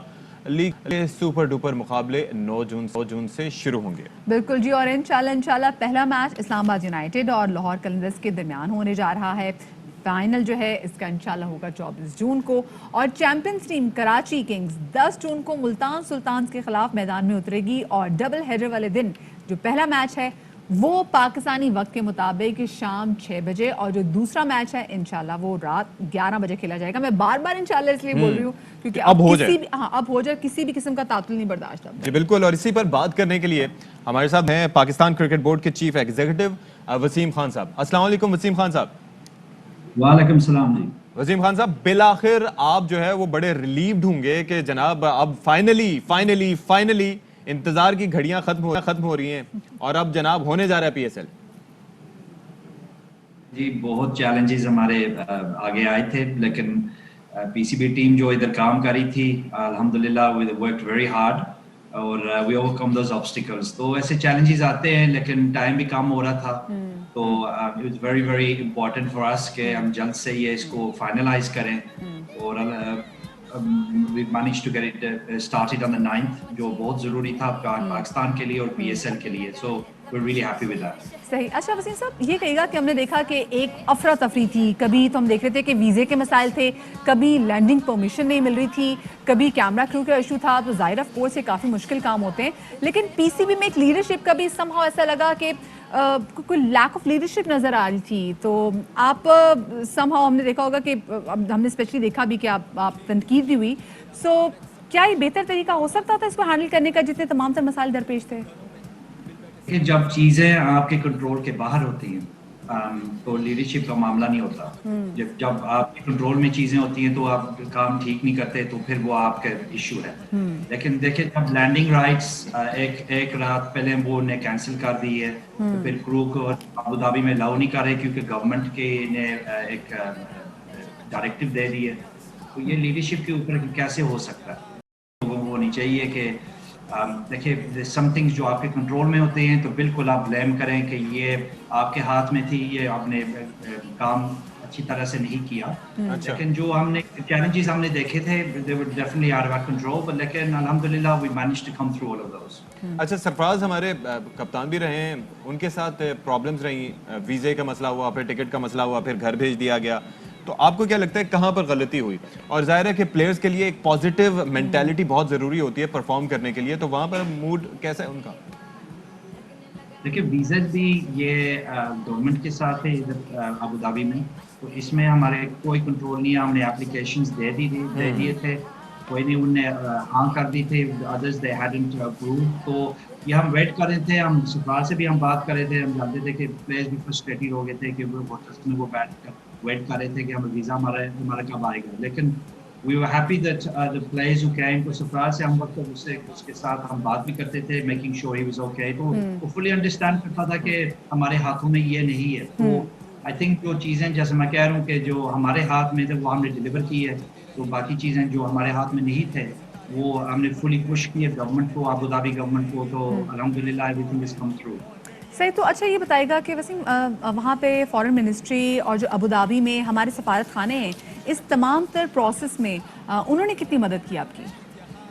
دیکھیں مدد کی ہے, گورنمنٹ سے بھی باتیں ہو رہی تھی, کیونکہ پہلے ہمیں تو انفارمیشن مل گئی تھی وہ لینڈنگ رائٹس کی, ویزاز کی, باقی بھی جو کرو جو آ رہی تھی ابوظہبی میں, تو تھوڑی سی چیزیں انہوں نے چینج کر دیے تھے. NCOC جیسے پاکستان میں ہوتا ہے, ادھر انسیما ہے ابوظہبی میں جو ہیلتھ ڈپارٹمنٹ کے ہوتے ہیں, تو they were looking at everything, تو لاسٹ منٹ انہوں نے چینج بھی کر دیے تھے اپنے ڈائریکٹیوز, تو اس کے اوپر تھوڑے ہماری مدد بھی چاہیے تھی کہ to get other people involve, تو ہم نے کیا تھا. تو الحمدللہ ہم نے ہیلپ بھی کیا تھا, بہت لوگوں نے کیا ہے. میں نے پاکستان ایمبیسڈر جو ہے میں ان کے آفس سے بھی میں رابطہ رکھتا تھا, تو وہ بھی ہیلپ کر رہے تھے. تو lots of people got involved to help us to get us over the line. اچھا, PSL basically it's a brand, تو فرینچائز اور PCB ایک فیملی کی طرح ہے, تو کوآرڈینیشن اس معاملے پر کیسی رہی؟ بہت اچھی رہی, کیونکہ دیکھیں I'm very proud کہ فرینچائزیز نے ہمیں بھی 100% سپورٹ کیا پہلے دن سے. تو وی ورکڈ ایز اے کلیکٹیو, کہ دیکھیں یہ پاکستان کی رسپیکٹ کے لیے, کریڈیبلٹی کے لیے بہت ضروری تھا کہ HPL PSL کو ہم ادھر کھیلیں. ٹائم بھی کم ہو رہا تھا, لیکن they kept faith with us, they supported us, جو مدد کر سکتے تھے انہیں دی ہے. تو really happy that we all work together for the same goal. صحیح. اچھا وسیم صاحب, کیا لیگ کے میچ ابوظہبی لے جانے سے ہماری ہوم کرکٹ پر فرق نہیں پڑے گا, کیونکہ ہمیں آئندہ 10 ماہ میں New Zealand, England, West Indies اور آسٹریلیا کو بھی ہوسٹ کرنا ہے؟ یہ دیکھیں ایشو نہیں تھا, کیونکہ NCOC نے ہمیں گائیڈنس دے دی تھی کہ جب آپ UAE میں کھیل سکتے ہیں تو ضرور آپ کھیلیں ادھر, کیونکہ دیکھیے ہماری ایک چیز ہے, we don't want to put strain on the Sindh government, کیونکہ ریسورسز جو اس وقت جو نے ڈیسیجن NCOC نے بنائی تھی ایٹ دیٹ اسٹیج, معاملات تو خراب تھے پاکستان میں, تو ہم نے یہ ڈیسیجن بنا لی تھی کہ ہم UAE میں ہم لے آئیں گے. لیکن انشاءاللہ موونگ فورورڈ تھوڑے سچویشن بھی ٹھیک ہو رہی ہے پاکستان میں, تو ایسے کوئی ایشو. نیوزی لینڈ انشاءاللہ سپتمبر میں آ رہے ہیں, انہوں نے کنفرم کر دی ہے. انگلینڈ بھی آ رہے ہیں سپتمبر میں, تو پھر آسٹریلیا بھی آ رہے ہیں فروری میں, تو we don't foresee any issues with that. اچھا, اور اس کے ساتھ ساتھ ظاہر ہے کہ میچز کے حوالے سے ہم بات کر رہے ہیں, تو موسم ایک فیکٹر ہو سکتا ہے, کیونکہ ظاہر ہے کہ وہاں پر گرمی بہت شدید ہے اور ظاہر ہے کہ پلیئرز کو یہ افیکٹ کرتی ہے, تو would that be a factor? لیکن میچز تو شام میں ہو رہے ہیں تو اس کا اتنا امپیکٹ نہیں ہوگا آئی تھنک. نہیں, شام میں ہم کھیل رہے ہیں اس وجہ سے کیونکہ we wanted to start slightly later, تو تھوڑا ریلیف بھی مل جائے گی پلیئرس کو. تو لیکن پاکستان میں بھی گرمی ہے, تو ایسے سیم سچویشن ادھر بھی ہے. جب ہم پاکستان میں کھیلیں تو ادھر 40 پلس, ادھر بھی 40 پلس ہے دن میں, تو لیکن رات میں تھوڑی بریز بھی آ جاتی ہے. تو it's a lot more comfortable. Players نے کل پریکٹس بھی کی ہے, پرسوں بھی لاسٹ 2 days ago انہوں نے پریکٹس کی ہے, تو کہہ رہے تھے کنڈیشنز بہت اچھے تھے. تو انشاءاللہ we fully expect everything to go along smoothly. انشاءاللہ, اللہ کرے ایسا ہی ہو. اچھا پلیز کوئکلی یہ بتا دیجیے گا کہ PSL 6 کے بعد جو 7 کی تاریخیں بھی ہیں وہ ایسا لگ رہا ہے مشکل میں ہے. فروری مارچ میں آسٹریلیا کو ہوسٹ کرنا ہے, تو PSL جو 2022 ہے یہ کب ہوگا؟ دیکھیں ہم اس کے ساتھ ہم بات کر رہے ہیں اس کے اوپر, بٹ لیکن HPL PSL remain important brand کہ پاکستانی اکانومی کے لیے بھی بہت امپورٹنٹ ہے کہ ہم میچز ہم پاکستان میں کھیلیں اور ٹائملی وے میں ہم کھیلیں. تو ان کے ساتھ ہم بات کر رہے ہیں, تو انشاءاللہ ہم سولوشن ہم ڈھونڈیں گے. And we are very very clear that جنوری کا ونڈو بھی ہے, ارلی فیبرری کا ونڈو بھی ہے, تو ہم ہر چیز ایکسپلور کریں گے. اچھا جی, ساتھ ہی جو فینز ہیں اوبیسلی جو گھر سے اس وقت دیکھ رہے ہیں اور ظاہر ہے دے آر ویری ایکسائٹیڈ, درمیان میں ان کا دل بھی ٹوٹا جب یہ ملتوی ہو گیا تھا, تو آپ ان کے لیے کوئی پیغام جو ہے وہ دینا چاہیں؟ یہ دیکھیے فینس تو بہت امپورٹنٹ ہے ہمارے لیے, یہ ہمارے لائف بلڈ ہے پاکستان کرکٹ کو, تو بس اب سپورٹ کریں. جانتے ہیں کہ تھوڑے میچز بھی تھوڑے لیٹ شروع ہو رہے ہیں رات میں, لیکن دیکھیے ہمارے ہاتھوں میں یہ نہیں تھا, تھوڑے کم ٹائم تھا ہمارا, جیسے ہم اسکویز اس کو کر رہے تھے, meant that we have to do double headers, more double headers. لیکن پلیز آپ سپورٹ کریں جیسے آپ کرتے ہیں. آپ کے opinions بھی بہت امپورٹنٹ ہے کہ دیکھیں آج کرکٹ فینس نالجبل ہیں پاکستانی فینس, پلیز پورا سپورٹ دیں PSL کو اور پاکستان کرکٹ کو. اچھا, جتنا کمفرٹیبلی آپ نے انگریزی میں پیغام دیا, خطہ پوٹھوار سے آپ کا تعلق ہے اور ظاہر ہے کہ آئی ووڈ لائک کہ وہاں پر بھی جو فین فالوئنگ ہے بڑی زیادہ ہے, and you feel more comfortable talking in Pothwari. تو یہ ہے کہ تساں کدے اس پوٹھواری زبان کوئی پیغام دینا چاہو تاکہ لوگ سنن, تو obviously they will come to see more matches اور گھر سے بھی دیکھنا چاہیں گے. جی دیکھیں جڑے سارے سپورٹرز مثلا جڑے بیٹھے, میں کشمیر کے سائڈ سے ہوں, پلیز سپورٹ کریں. امپورٹنٹ ہے کہ جتنی سپورٹ تسی دے سکنے ہوتے دیو. اسی پوری کوشش کر رہے ہیں کہ پاکستان کا نام روشن کریں اور پی بھی جو کام کر رہے ہیں پاکستان واسطہ کر رہے ہیں تو پلیز پورے سپورٹ سنگ دیو. چلو جی انشاءاللہ جی کریں گے نام روشن اور بالکل دیکھیں گے میچز جی اور ظاہر ہے آئیں گے. اور انتظار ہم نے کیا دل ویٹ کہ وہ پاکستان میں بھی میچز ہوں اور گراؤنڈ میں جا کے باقاعدہ طور پر میچز دیکھ سکیں. بھائی ایک ایسا ٹائم آتا تھا کیونکہ وہ بہت شکریہ جی وسیم خان صاحب ہمارے ساتھ موجود تھے. ٹائم آ گیا تھا جب پی ایس ایل کے میچز دیکھتے تھے کہ ساری فیملی ساتھ بیٹھی ہوئی اور وہ ایک ایسا ٹائم ہوتا تھا انلیس اور انٹل آپ نے ٹویٹ نہ کرنی ہو میچ کے بارے میں فون آپ کا سائٹ پہ ہوتا تھا اور آپ صرف اور صرف میچ انجوائے کرتے تھے فیملی کے ساتھ. تو وہ ٹائم دوبارہ آنے والا ہے بالکل انشاءاللہ آئے گا اور وہ اسی صورت میں آئے گا جب آپ لوگ ویکسینیٹ ہوں گے, ویکسینیشن کروائیں گے, کورونا ایس او پیز کو فالو کریں گے, کورونا کو بھگائیں گے, تبھی ایسا ممکن ہوگا. بالکل جی صحیح بات کی اشفاق نے. اب ذرا آگے بڑھتے ہیں اور ہم ذرا بات کریں گے کراچی کی عوام کے حوالے سے.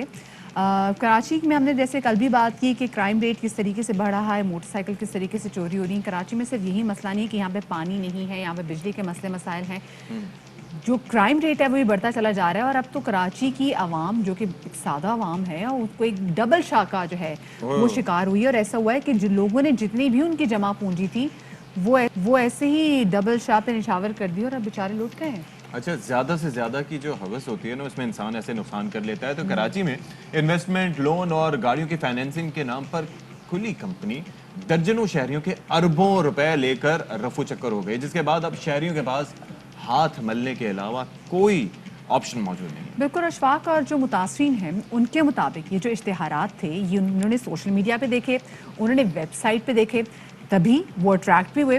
اور اسکینڈل سے متاثرہ شہریوں نے F I A cyber crime circle سے بھی رابطہ کیا ہے, لیکن ان کا کہنا یہ ہے کہ تاحال وہاں سے بھی اب تک کوئی سنوائی ہوتی ہوئی ان کو دکھائی نہیں. جی بالکل, کیونکہ کمپنی تو ہو گئی رفو چکر اور اب شہری کھا رہے ہیں چکر. تو اسی پر بات کر لیتے ہیں, کرائم رپورٹر ہیں ہمارے سلمان لودھی صاحب. سلمان ذرا بتائیے گا اتنا بڑا فراڈ کس طرح سے یہ گھیرا جاتا ہے سوشل میڈیا پر لوگوں کو؟ دیکھیں اس کمپنی کا آغاز سوشل میڈیا کی معروف ویب سائٹوں کے ذریعے کیا گیا. OLX ہے, واٹس ایپ ہے, انہوں نے اور اس کے علاوہ جو دوسری گاڑیوں کی فروغ کی ویب سائٹس ہیں یا ہاؤس کے گاڑیوں کی گھروں کی لیزنگ کی جو ویب سائٹ ہے اس میں انہوں نے اپنے اشتہارات بنائے. انہوں نے اپنے اشتہارات میں لوگوں کو اس طرح اٹریکٹ کیا کہ وہ ان کی پروسیسنگ بہت جلدی کر دی جاتی ہے, آسان ایک ساتھ بنا دی جاتی ہے. اگر کوئی شہری 20 لاکھ کی گاڑی لینا چاہتا ہے تو صرف 2 لاکھ روپے جمع کروائے اور اس کو آسان ایک ساتھ بنا کے دے دی جائے گی کمپنی کی طرف سے, اور وہ 10 سال تک وہ اپنا لون آسان طریقے سے جمع کراتے رہیں. انہوں نے سوشل میڈیا کے ذریعے متعدد کمپنیاں بنائی جس میں گلشن جو زیادہ تر ٹارگٹ کیا گیا, گلشن میں لوگوں کو ٹارگٹ کیا گیا, اپنا دفتر بنایا, ناز آباد میں اپنے لوگوں کو ٹارگٹ کیا, دفتر بنایا. اس طرح ڈیفینس کلفٹن میں بھی انہوں نے اپنے دفاتر بنائے, حیدری میں بنائے, طارق روڈ پہ بھی انہوں نے اپنے جعلی دفاتر بنائے. سوشل میڈیا کا انہوں نے استعمال کیا اور اس میں انتہائی چیپ ریٹ رکھے اور یہ بھی کہا کہ اگر شہری بینکوں کے علاوہ ان سے فائنینسنگ کرتے ہیں تو آسانی سے ہو جائے گا اور اس کی پروسیسنگ بھی چارج نہیں ہے. تو لوگ اس وجہ سے زیادہ اٹریکٹ ہوئے سوشل میڈیا کے ذریعے. اور ساتھ میں سلمان سب سے زیادہ خوفناک اور تشویشناک بات یہ ہے کہ اس تمام تر معاملے پر ایک ایف آئی آر کٹی ہے لیکن کسی ایک ایف آئی آر پر کام بھی نہیں ہوا. اور جو کمپنی تھی وہ لوٹ کسوٹ میں ملوث بھی رہی, بزی بھی رہی. اگر پہلے ہی ایکشن لے لیا جاتا تو اتنے بڑے بھاری نقصان سے بچا جا سکتا تھا. سب سے بڑا سوالی نشان تو یہی بنتا ہے فروری کے بعد سے مقدمات بننا شروع ہوئے. فروری, مارچ اور اپریل میں اس کمپنی کے خلاف مقدمات کی تعداد 110 سے تجاوز کر گئی تھی اور تھانے داروں کو بھی پتہ چل گیا تھا کہ یہ کمپنی ایک فراڈ ہے, ایک بہت بڑا اسکیم ہے. اگر صرف فیروز آباد تھانے کی بات کی جائے تو 10 سے زائد ایف آئی آر ہیں. اسی طرح ڈیفینس اور درخشاں کلفٹن تھانوں کی بات کی جائے تو 10 سے زائد ایف آئی آر ہیں. حیدری کی بات کی جائے, حیدری میں بھی 10 سے زائد ایف آئی آر ہیں. گلشن, اقبال, شارع فیصل, گلستان جوہر میں ان تھانے داروں کو پتہ چل گیا تھا کہ یہ کمپنی بہت بڑا فراڈ ہے. ان کے خلاف مقدمات کی تعداد 100 سے تجاوز کر گئی. لیکن اعلیٰ حکام نے کیوں نوٹس نہیں لیا, کیوں اس کمپنی کے کارندوں کو فوری طور پر گرفتار نہیں کیا گیا, یہ سب سے بڑی سوالیہ نشان ہے.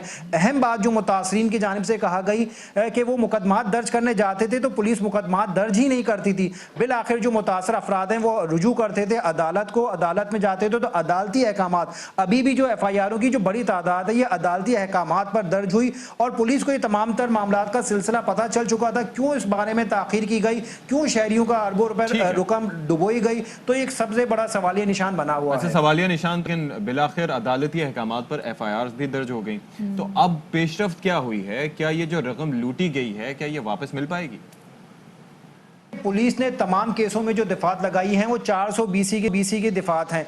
मरकजी मुल्जिमान कहाँ हैं? ये फरार हो चुके हैं। अरबों रुपए का स्कैंडल किया गया, वो फरार हो गए। अब जो पुलिस अपनी कारकर्दगी दिखाने के लिए जो उन्होंने अपनी दिखाई हुई है उसमें ये करते हैं कि मुलाजमीन को पकड़ते हैं। 400 BC का केस होता है, 400 BC के केस में वो अदालत जाते हैं, जमानत पर आ जाते हैं और तमाम तर जो अभी कराची में जो मौजूद हैं इन तमाम छोटी मोटी कंपनियों के वो मुलाजमीन हैं जो चंद हज़ार की तनख्वाह पर काम कर रहे थे। पुलिस उनको गिरफ्तार करती है और अपनी कारकर्दगी शो कर देती है और केस बिल्कुल फाइलों में रफा दफा हो जाता है। अदालत में केस ज़ेर बहस चल रहा है, लेकिन मरकजी जो मुल्जिमान हैं वो फरार हो चुके हैं। मुल्क में कुछ अफराद की ये भी इतलात हैं कि वो मुल्क छोड़कर ही यहाँ से चले गए। इतना बड़ा स्कैंडल हो गया केस। अब जो मुतासरीन की बड़ी तादाद 380 के करीब उनको तो पकड़ लेते हैं, लेकिन जो मरकजी मुजरिम हैं उन तक हाथ नहीं डाला। बहुत शुक्रिया जी, हमारे नुमाइंदे सलमान लोधी हमारे साथ मौजूद हैं और इन जो मुतासरीन हैं उनकी जानिब से कमेटी भी बनाई गई है, उसके सरबराह अजहर अब्बास नकवी साहब हमारे साथ स्टूडियोज़ में मौजूद हैं। अजहर साहब बहुत शुक्रिया कि आप यहाँ तक आए। सबसे पहले तो आप अपने बारे में बताइएगा कि आप कैसे इस कंपनी के झांसे में आ गए? देखिए, मैं लोन के सिलसिले में यहाँ गया था। कुछ जो बैंकिंग के जो लोन्स हैं उनकी शरह सूद जो है वो बहुत ज़्यादा थी। इन्होंने OLX फेसबुक वगैरह पे अपनी पब्लिसिटी की हुई थी कि आप जो है हम आपको लो मार्कअप पे जो है वो आपको फाइनेंसिंग की चीज़ें दे रहे हैं। अच्छा। तो मैं यहाँ गया था प्लॉट फाइनेंसिंग के सिलसिले में। वहाँ पर जो मुझे परसेंटेज थी वो 3% शो की थी और वैसे 12 से 20% तक। जी हाँ, ये इनका मेन चंक है जो कि ये आवाम को दिखा रहे हैं। और बस उसके बाद इनका जो तरीका है वारदात है कि आपकी 1 मंथ की प्रोसेसिंग है और 1 मंथ की प्रोसेसिंग में इन्हों जितने भी लोग हैं इंक्लूडिंग मी, इनका तरीका वारदात ये है कि आपका गारंटर रिजेक्ट है। ठीक है, 99% केसेस में इनका तरीका वारदात सिमिलर है। और मेरे साथ भी वही हुआ। इन्होंने गारंटर जो है वो 1 महीने बाद रिजेक्ट कर दिया कि आपके गारंटर जो है वो आप जो इनकी शिक्स वगैरह थी वो सब हमने पूरी की थी, लेकिन उसके बावजूद रिजेक्ट इन्होंने इसलिए किया, इन्होंने शर्त लगाई कि हम जो आपका गारंटर है वो गवर्नमेंट सर्विस का होना चाहिए। हमने गवर्नमेंट सर्विस का प्रोवाइड कर दिया। ये वहाँ गए, उन्होंने वहाँ पर फेक फाइल बना के, मतलब मैं सही अजहर अब्बास तक भी मेरी फाइल होनी चाहिए, इन्होंने फाइल बनाई उस गारंटर के नाम की और वहाँ पहुँच गए। और जब उनसे कहा ये इनका जो तरीका वारदात है इसमें दोनों पार्टीज को कभी सामने नहीं बैठने देते। मुझसे सेपरेटली मिले और मुझसे कहा कि उनको यहाँ नहीं बुलाएं बल्कि हम उनके पास जाएंगे और वहाँ पर वो वाली फाइल सामने रख दी। तो जो गारंटर है वो ये कहता है कि जब फाइनेंसिंग आपने की है, मैं तो गारंटर हूँ, फाइल मेरे नाम की क्यों लाए? ठीक है। तो इस तरह से इनके बहुत सारे और भी कई सारे ट्रिक्स हैं। लेकिन ये तो जब रिजेक्ट हो गया मामला तो फिर पैसा कैसे डूबा? जब ये रिजेक्ट हो गया, हमने इनसे मिलने से पहले SCCP और FBR की सर्टिफिकेशन वगैरह जब इन्होंने जाहिर की थी और हमने इनसे क्राइटेरिया पूछा था बैंकिंग की तरह, इन्होंने कहा आप क्वालिफाई कर रहे हैं। हमने सारी डॉक्यूमेंटेशन हो गई, सारी चीज़ें फाइनल हो गई। इसके बाद इन्होंने कहा आपको पेमेंट करनी होगी, आपकी सब चीज़ें ओके हैं। हमने 10 लाख की पेमेंट थ्रू पे ऑर्डर कंपनी को किए थे। ओके, ठीक है, इनके पास बाकायदा तौर पर उसकी सर्टिफिकेशन भी मौजूद थी। वो पे ऑर्डर था, कंपनी के नाम का था। हमने जब उसमें पे कर दिया था, ये प्रोसेस ये इसके बाद रखते हैं ताकि पेमेंट इनकी तरफ ट्रांसफर हो चुकी हो। हाँ, सही। तो अच्छा मुझे ये बताएं कि ये सिर्फ आप नहीं, आपके साथ मुतासरीन में और वैसे कितने लोग हैं आपकी इस कमेटी में? इस कमेटी के अंदर जो इस वक्त हम लीड कर रहे हैं, हम तकरीबन 13 अफराद हैं। ये पूरे पाकिस्तान से जो है वो हैं। इसमें मीरपुर खास, नवाबशाह, टंडो आदम, लाहौर, उकाड़ा, साहिवाल, बलूचिस्तान, कोयटा, इन तमाम जगहों के हैं। अच्छा, तो फिर आप लोगों की जानिब से पहला मुकदमा कब दर्ज कराया गया इनके खिलाफ? पहला मुकदमा तो मैं इसके बारे में कोई हतमी रिपोर्ट नहीं जानता। जहाँ तक इस स्कैम के हवाले से जो मेरा मुकदमा दर्ज हुआ था, जो कि सिटी कोर्ट तक पहुँच पाया था, ये हुआ था 30 दिसंबर 2020 को। अच्छा, ओ कितनी पुरानी और ये उनके भागने के कितने अरसे बाद आपने करवाया? ये भागने के नहीं, भागने से पहले। अच्छा, इसमें जो ख़ास तौर पर तवज्जो मैं दिलाना चाहता हूँ वो ये कि ये मुकदमा इस जुडिक्शन का बनता ही नहीं था। अच्छा। इसमें पुलिस इन्वॉल्व है, जो मैं इस वक्त बहुत ज़्यादा जो है इस चीज़ को हाईलाइट कर रहा हूँ। तो उसकी वजह ये है कि ये मुकदमा इस जुडिक्शन में लाया गया और थाना शारा फैसल के अहलकारान, उनकी साजिश के जरिए ये वहाँ ला गया। स्पेशली तौर पर जो SHO साहब हैं, उन्होंने इसको बिल्कुल एक प्लेटफॉर्म रेडी किया कि आप हमारे पास आएँ। आवाम की मदद जो है ना करने के लिए उस वक्त तक पुलिस कोई इकदाम नहीं उठा सकती जब तक आवाम खुद साथ ना दे। तो मुझे वहाँ पर लाया गया, वहाँ पर ये केस बनाया गया और इसमें सबसे अहम बात यह है कि मेरा जो केस था वो 2 दिसंबर 2020 को वहाँ रजिस्टर करवाया गया। ठीक है, थाने के एहलकारों ने कि आप हमारी मदद करें, जबकि FIR दर्ज हुई 30 दिसंबर को, यानी आफ्टर 30 डेज اس پورے عرصے میں ان فراڈی ٹولے کی پوری پریپریشن کرائی گئی. میرے سارے چیکس جتنا ڈیٹیل میں نے پولیس کو فراہم کی تھی وہ ساری ڈیٹیل انہوں نے فراہم کر دی گئی. اور جس دن یہ ایف آئی آر درج ہوئی ہے میری غیر موجودگی میں درج ہوئی کیونکہ عملہ ان کو فلی طور پر سپورٹ کر رہا تھا. جیسی درج ہوئی ہے ویری نیکسٹ ڈے یعنی 1 تاریخ کو جس دن یہ ایف آئی آر درج ہوئی ہے تو مجھے شک ہو گیا تھا کہ کچھ اب نارمل ہے. تو میں نے ایڈیشنل آئی جی صاحب کو فرسٹ جنوری کو اپلیکیشن دے دی تھی اور 2 جنوری کو ان کی بیل لگ گئی. اور اس بیل میں وہ تمام ثبوت تمام چیزیں جو کہ میں نے کمپنی کے خلاف دی تھیں وہ سارے پوائنٹس اس میں مینشن تھے. میں ایڈیشنل آئی جی صاحب کے پاس بار بار متعدد دفعہ جاتا رہا کہ یہ تو میں نے پولیس کو فراہم کیے تھے ان تک کیسے پہنچے. میری ایف آئی آر مجھے بعد میں مل رہی ہے انہیں پہلے مل رہی ہے. باقی لوگوں کے ساتھ جو ظاہر ہے کہ یہ جو متاثرین کی کمیٹی ہے جی اس میں کتنے لوگ ہیں اور باقی لوگوں کے ساتھ بھی اسی نوعیت کے ہیں؟ کسی کو منافع کی بھی آفر کی گئی؟ کیسز آپ سے ملتے جلتے ہیں یا مختلف بھی ہیں؟ 99% کیس سملر ہے. اچھا صرف فرق اتنا ہے کچھ لوگ ہمارے ملک پہ لٹریسی کا جو حال ہے وہ تو آپ کو پتہ ہی ہے تو زیادہ تر لوگ قانون کی داؤ پیش نہیں جانتے. میں بھی نہیں جانتا تھا تو اس میں زیادہ تر لوگ تھانے تک آ ہی نہیں پائے ان کو تھانے میں آنے ہی نہیں دیا. اچھا کیا آپ پہلے تو آف کورس نہیں ہوں گے جنہوں نے ایف آئی آر کٹوائی تھی آپ سے پہلے آپ کے علم میں ہے کہ کتنی ایف آئی آر اور کٹ چکی ہیں؟ جی ہاں مجھ سے پہلے 7 ایف آئی آر آلریڈی درج ہو چکی تھی. آپ کی 8ویں ایف آئی آر تھی؟ میری 8ویں ایف آئی آر تھی اسی تھانہ شارہ فیصل میں. اور جو پورے کراچی میں ہے کیونکہ ظاہر بات ہے ہم کوئی لا انفورسمنٹ ایجنسی نہیں ہے اور نہ ہی کوئی ایجنسی یا کوئی ادارہ ہمیں پابند ہے اس چیز کو فراہم کرنے کا. ہماری اطلاعات کے مطابق اوور آل جو صرف کراچی سے جو ان کے خلاف اپلیکیشن سبمٹ تھیں جو کہ ریٹرن میں ہمارے پاس ہے جب ہم نے کورٹ سے رابطہ کیا تھا ریگولر بیسس کے اوپر تھانہ شارہ فیصل کے اندر 5 سے 6 ایک چیز it's not to criticise you لیکن نارملی جیسے بچوں کو ہی والدین بتاتے ہیں کہ اسٹرینجر سے کوئی چیز لے کے نہیں کھانا مفت میں کوئی دھکا بھی نہیں دیتا. اور ظاہر ہے کہ بینکوں کے قوانین ہوتے ہیں ایون دوست سے بھی آپ اپنا قرضہ لیں زیادہ عرصے کے لیے لیں کہ کہیں گے میں مفت میں نہیں دوں گا. ٹھیک ہے تو جب یہ چیزیں تھیں اور او ایل ایکس پہ تو آپ کو بتایا کہ آج کل چیزوں کی خرید و فروخت بھی ہوتی ہے تو اس میں بھی دھوکے ہو جاتے ہیں. مطلب لوگوں کو بلایا جاتا ہے وہ لوٹ جاتے ہیں. تو ایسے میں اتنی انویسٹمنٹ کے لیے وہاں جانا اور پھر کہاں 20% جو ہے وہ شرح سود اور کہاں پر 3% تو کھٹکا نہیں. دیکھیں اس پہ کھٹکا ضرور تھا. جب کھٹکا تھا تو ہم نے ایس ایس سی پی کے جو ہمارے کنسرنس ادارے ہیں میں نے ان سے رجوع کیا تھا کہ یہ جو ادارہ ہے جو یہ کام کر رہا ہے کیا اس کو اس کی پرمیشن ہے. انہوں نے جو ہمیں لائسنس شو کیے تھے میں وہ لے کے ایس ایس سی پی اور ایف بی آر کے دفتر گیا تھا. اچھا میں رجسٹرار سے ملا میں نے کہا یہ چیز ہے کیا یہ لوگ رجسٹرڈ ہے کیا یہ لوگ اتھینٹک ہے. تو وہاں سے مجھے کنفرمیشن باقاعدہ طور پر ملی کہ دے آر اوکے ایبسلیوٹلی ان کے پاس تمام چیزیں موجود ہیں رجسٹریشن موجود ہے ان کی ٹیکسز جو ہے لیکن حیرت کی بات ہے کہ آپ اتنی پرسنٹیج پہ کیسے انہوں نے اجازت دے دی ایف بی آر نے اگر ایسا انہوں نے کیا ہے یا ایس ایس سی بی نے. اللہ کرے جی جو آپ کی مطلب جو جمع پونجی ہے اللہ پاک آپ کو واپس مل سکے. یہ کافی لوگ اس طرح سے پریشان ہیں لوگوں کو بھی چاہیے کہ خدا کے لیے آپ لوگ بھی خیال ہے کیونکہ اکثر جیسے ہم دیکھ لیں شاپنگ میں بھی بہت ساری چیزیں جو کہ ہمیں بہت اچھی ہوتی ہیں لیکن ہمیں کم قیمت پہ مل رہی ہوتی ہیں تو آپ کو وہاں پہ ہی آپ کو الارم ہو جانا چاہیے کہ بھائی یہاں پہ کوئی نہ کوئی ویسے کھٹک جانا چاہیے کہ ہماری قسمت اتنی اچھی ہو نہیں سکتی کہ کوئی چیز جو ہے اتنے جو ہے وہ سہانے خواب نہیں دیکھنا چاہیے کہ یہ چیز ہمیں اتنی اچھی مل سکتی ہے کیونکہ اکثر اس میں نقصان اٹھانا پڑتا ہے. تو ظاہر ہے محتاط رہیں.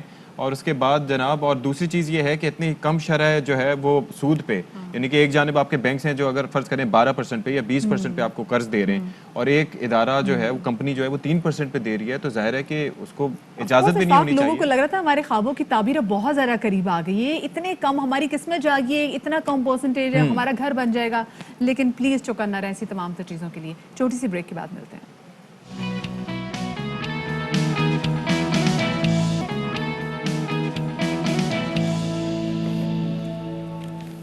جناب ایک بار پھر سے آپ کا خیر مقدم کرتے ہیں اور یہ جو بحران کی ہم بات کرتے ہیں کہ ملک کو بہت سے بحرانوں کا سامنا ہے تو ہمارے شہروں میں بھی کئی بحران ہوتے ہیں. کچھ شہروں میں زیادہ بحرانی کیفیت ہوتی ہے. اگر بجلی سے مناسبت سے ہم بات کریں تو اکثر آپ تذکرہ سنتے ہیں کہ جی کراچی میں سب سے زیادہ بجلی کا بحران ہے. لاہور اور اسلام آباد میں ہوتا ہے لیکن وہ صورت میں ہوتا ہے کہ کوئی طوفان آیا ہو کوئی تیز ہوائیں چلی ہوں تو اس کی وجہ سے فراہمی منقطع ہوتی ہے. نہیں اس کے علاوہ بھی ابھی یہ جو ٹائم شروع ہو رہا ہے نا تو پھر پرٹیکولر ٹائمنگز ہوتی ہیں لوڈ شیڈنگ کے کہ 1 گھنٹہ یا پھر 2 گھنٹے بعد. لیکن کراچی میں زیادہ سننے میں آتا تھا. اب خبریں آ رہی ہیں جناب حیدرآباد سے یعنی کہ حیدرآباد کراچی سے کچھ ہی فاصلے پہ 200 کلومیٹر غالباً فاصلہ ہے اور وہاں پر بھی جناب بجلی کا بحران اب شروع ہو گیا ہے. بالکل جی اور لوگ کئی روز سے اشفاق وہاں سے بجلی سے محروم ہے. کچا کلا کا وہاں کا علاقہ ہے जहां पर कई अरसे से कई दिनों से बिजली नहीं आ रही है। उसके रिहायशी कहते हैं जी इंतजामिया 8 से 10 के करीब यहाँ से ट्रांसफार्मर उठा के ले गई है और बिजली की बंदिश की वजह से अब पानी का बहरान भी उनके लिए शुरू हो गया है। जी बिल्कुल, और शहरी अब घर से बाहर रातें गुजारने पर मजबूर हैं और इस बारे में मजीद बता रहे हैं हमारे नुमाइंदे नासिर हसन खान। इस वक्त मैं मौजूद हूँ कच्चे किले के इलाके शाह फैसल कॉलोनी में 20-20 दिन और कहीं तो 35 दिन से जो है बिजली नहीं है। यहाँ के लोग परेशान हैं और ये गुंजान आबादी है और यहाँ बहुत ज्यादा लोग परेशान हैं। पानी भी नहीं है, ना पानी है ना परेशानी, सारे बच्चे गर्मी मर रहे हैं। बच्ची मेरी बीमार पड़ हुई है बहुत, और बत्ती भी नहीं है। गर्मी में बच्चे परेशान, हम लोगों की हालतें कैसी हो गई हैं। कितने दिन से लाइट नहीं है? 1 महीना हो गया, 1 महीने से ट्रांसफार्मर गया हुआ बिजली नहीं आए। ये देखें कि 1 महीना हो गया है, ट्रांसफार्मर नहीं है इनके पास। किस तरह से जिंदगी गुजार रहे होंगे? 1 महीने से ज़ायद का अरसा हो गया इन लोगों के पास ट्रांसफार्मर नहीं है, बल्कि जो इंतजामिया आई थी हेस्को की वो यहाँ से 8 से 10 ट्रांसफार्मर उठा के ले गई हुई है। अब सिर्फ यहाँ पे बिजली का मसला नहीं है, ऑफकोर्स जब यहाँ पे बिजली नहीं होगी, मोटर नहीं चलेगी तो यहाँ पर पानी का बहरान भी जो है उसने भी सर उठा लिया। अब आप देख भी लें कि जो कच्चा कला का जो इलाका है इसमें लोगों के पास इतने वसाइल नहीं है कि लोग जी जनरेटर रख सकें या यूपीएस सपोर्ट कर सकें। यूपीएस भी अगर आप रख लेते हैं तो चलाएंगे किस पे? चलाएंगे कैसे? वो भी तो बिजली से ही चार्ज होगा। सोलर पैनल एक हल है, लेकिन वो जाहिर है कि अभी सिंध हुकूमत जी इन्हीं के लिए शायद सोचा गया है। नहीं, सिंध हुकूमत ने जो इनिशिएटिव सोचा था वो अभी हैदराबाद और बड़े शहरों के लिए नहीं है, वो अभी छोटे शहरों के लिए, उसके बाद जो है वो मुल्क के दीगर इलाकों में। लेकिन जाहिर है कि सोलर पैनल भी अच्छे खासे महंगे होते हैं, तो वो आम लोग तो अफोर्ड नहीं कर सकते। अब आप देखिए लोग क्या करें, यहाँ पे खवातीन भी हैं, पर्देदार खवातीन यहाँ पर हैं, लोग मजबूर हो गए घरों से बाहर। बंदे तो बाहर चले जाएंगे, बंदे तो बाहर निकल आते हैं। हम देखते हैं कि रात को बेचारे सड़कों पर सोने में मजबूर हैं क्योंकि गर्मी बहुत ज्यादा है। खवातीन यहाँ पर क्या करें? ये जो छोटे बच्चे जिनको आप देख रहे हैं कि लिटरली जमीन पे लेटे हुए, इनका यहाँ पे क्या कसूर है? और लोग ऐसा कह रहे हैं कि लगता है कि हमारी सुनवाई करने के लिए यहाँ पर कोई भी नहीं, कोई सुनने को मौजूद नहीं है। इसी वाले से बात करेंगे, हमारे साथ मौजूद है हैसमान मोहम्मद सादिक साहब, उनको शामिल गुफ्तगू करेंगे। सादिक साहब, ये क्या हम देख रहे हैं, लोगों की मुश्किलात में दिन ब दिन इजाफा होता चला जा रहा है, ये इनकी मुश्किलात कब हल होंगी? अस्सलाम वालेकुम। सबसे पहले तो मैं शुक्रिया अदा करता हूँ ARY बाखबर सवेरा का कि उन्होंने हमें लाइन पे लिया ताकि हम हेस्को का मौक़िफ़ आवाम तक पहुँचा सके। जी जी।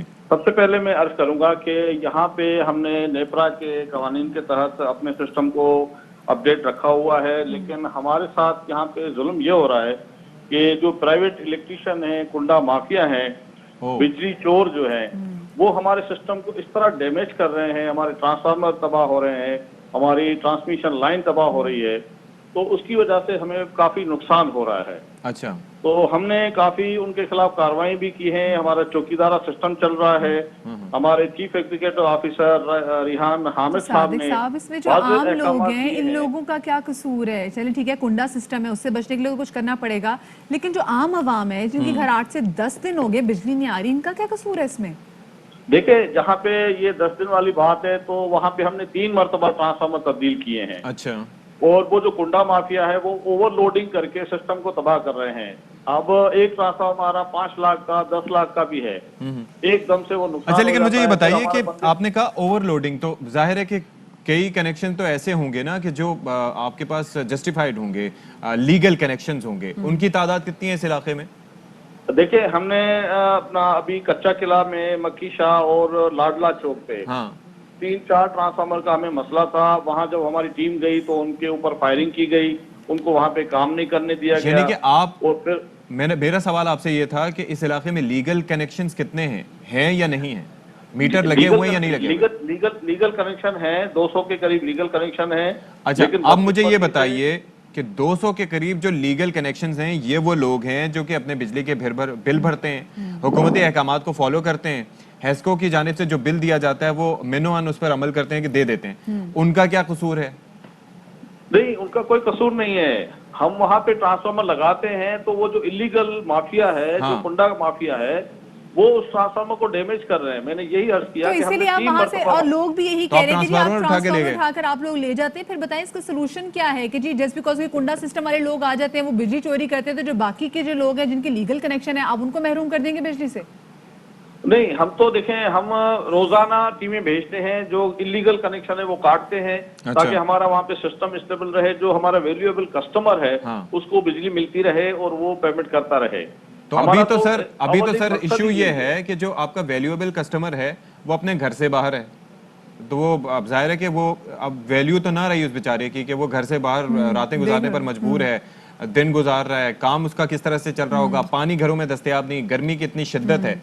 तो ये तो हल ना हुआ कि पहले जो है वो इलीगल कनेक्शंस आप काट रहे थे, अब आपने कहा कि चलो ट्रांसफार्मर ही उठा के ले जाते हैं, ना रहेगा बांस ना बजेगी बांसुरी। नहीं सर, हमने ट्रांसफार्मर उठाए नहीं है वहाँ से, मेरी बात को थोड़ा सा आप फॉलो करें। कि हम ये कह रहे हैं कि हम वहाँ पे ट्रांसफार्मर लगा रहे हैं, लीगल कनेक्शन दे रहे हैं, लेकिन लीगल कनेक्शन अगर वहाँ पे 50 हैं तो वहाँ पे 200 गैर कानूनी कुंडे लग जाते हैं जो हमारे सिस्टम को तबाह कर रहे हैं, ट्रांसफार्मर को तबाह कर रहे हैं, 11 केवी लाइनों को तबाह कर रहे हैं। तो फिर इलीगल आप भी एक्शन लें, जो कुंडा लगाते हैं उनके खिलाफ गिरफ्तारियां भी अमल में आनी चाहिए ताकि जो बाकी लोग हैं वो तो सुकून में आए। हाँ, ये आपने बहुत अच्छा सवाल किया। हमने कोई 5000 के करीब दरखास्तें जमा कराई हैं पूरे हेस्को रीजन में बिजली चोरों के खिलाफ। तो बड़ी बदकिस्मती से कोई 24 या 25 के करीब FIR दर्ज हुई है, बाकी नहीं हुई है, अमल नहीं हुआ। तो हम ये आपके तवज्जुह से हुकूमत सिंध से और लॉ एनफोर्समेंट एजेंसी से हम अपील करेंगे कि वो हमारे साथ ताउन करें। अच्छा, ताकि हम इन बिजली चोरों के खिलाफ अपने अच्छा सादिक साहब, हम आपको तस्वीरें भी दिखा रहे हैं उन इलाकों की जहां पर अभी ट्रांसफार्मर नहीं, आपने कहा हम ट्रांसफार्मर नहीं लेके गए, लेकिन 10 ट्रांसफार्मर वहां से गायब हैं।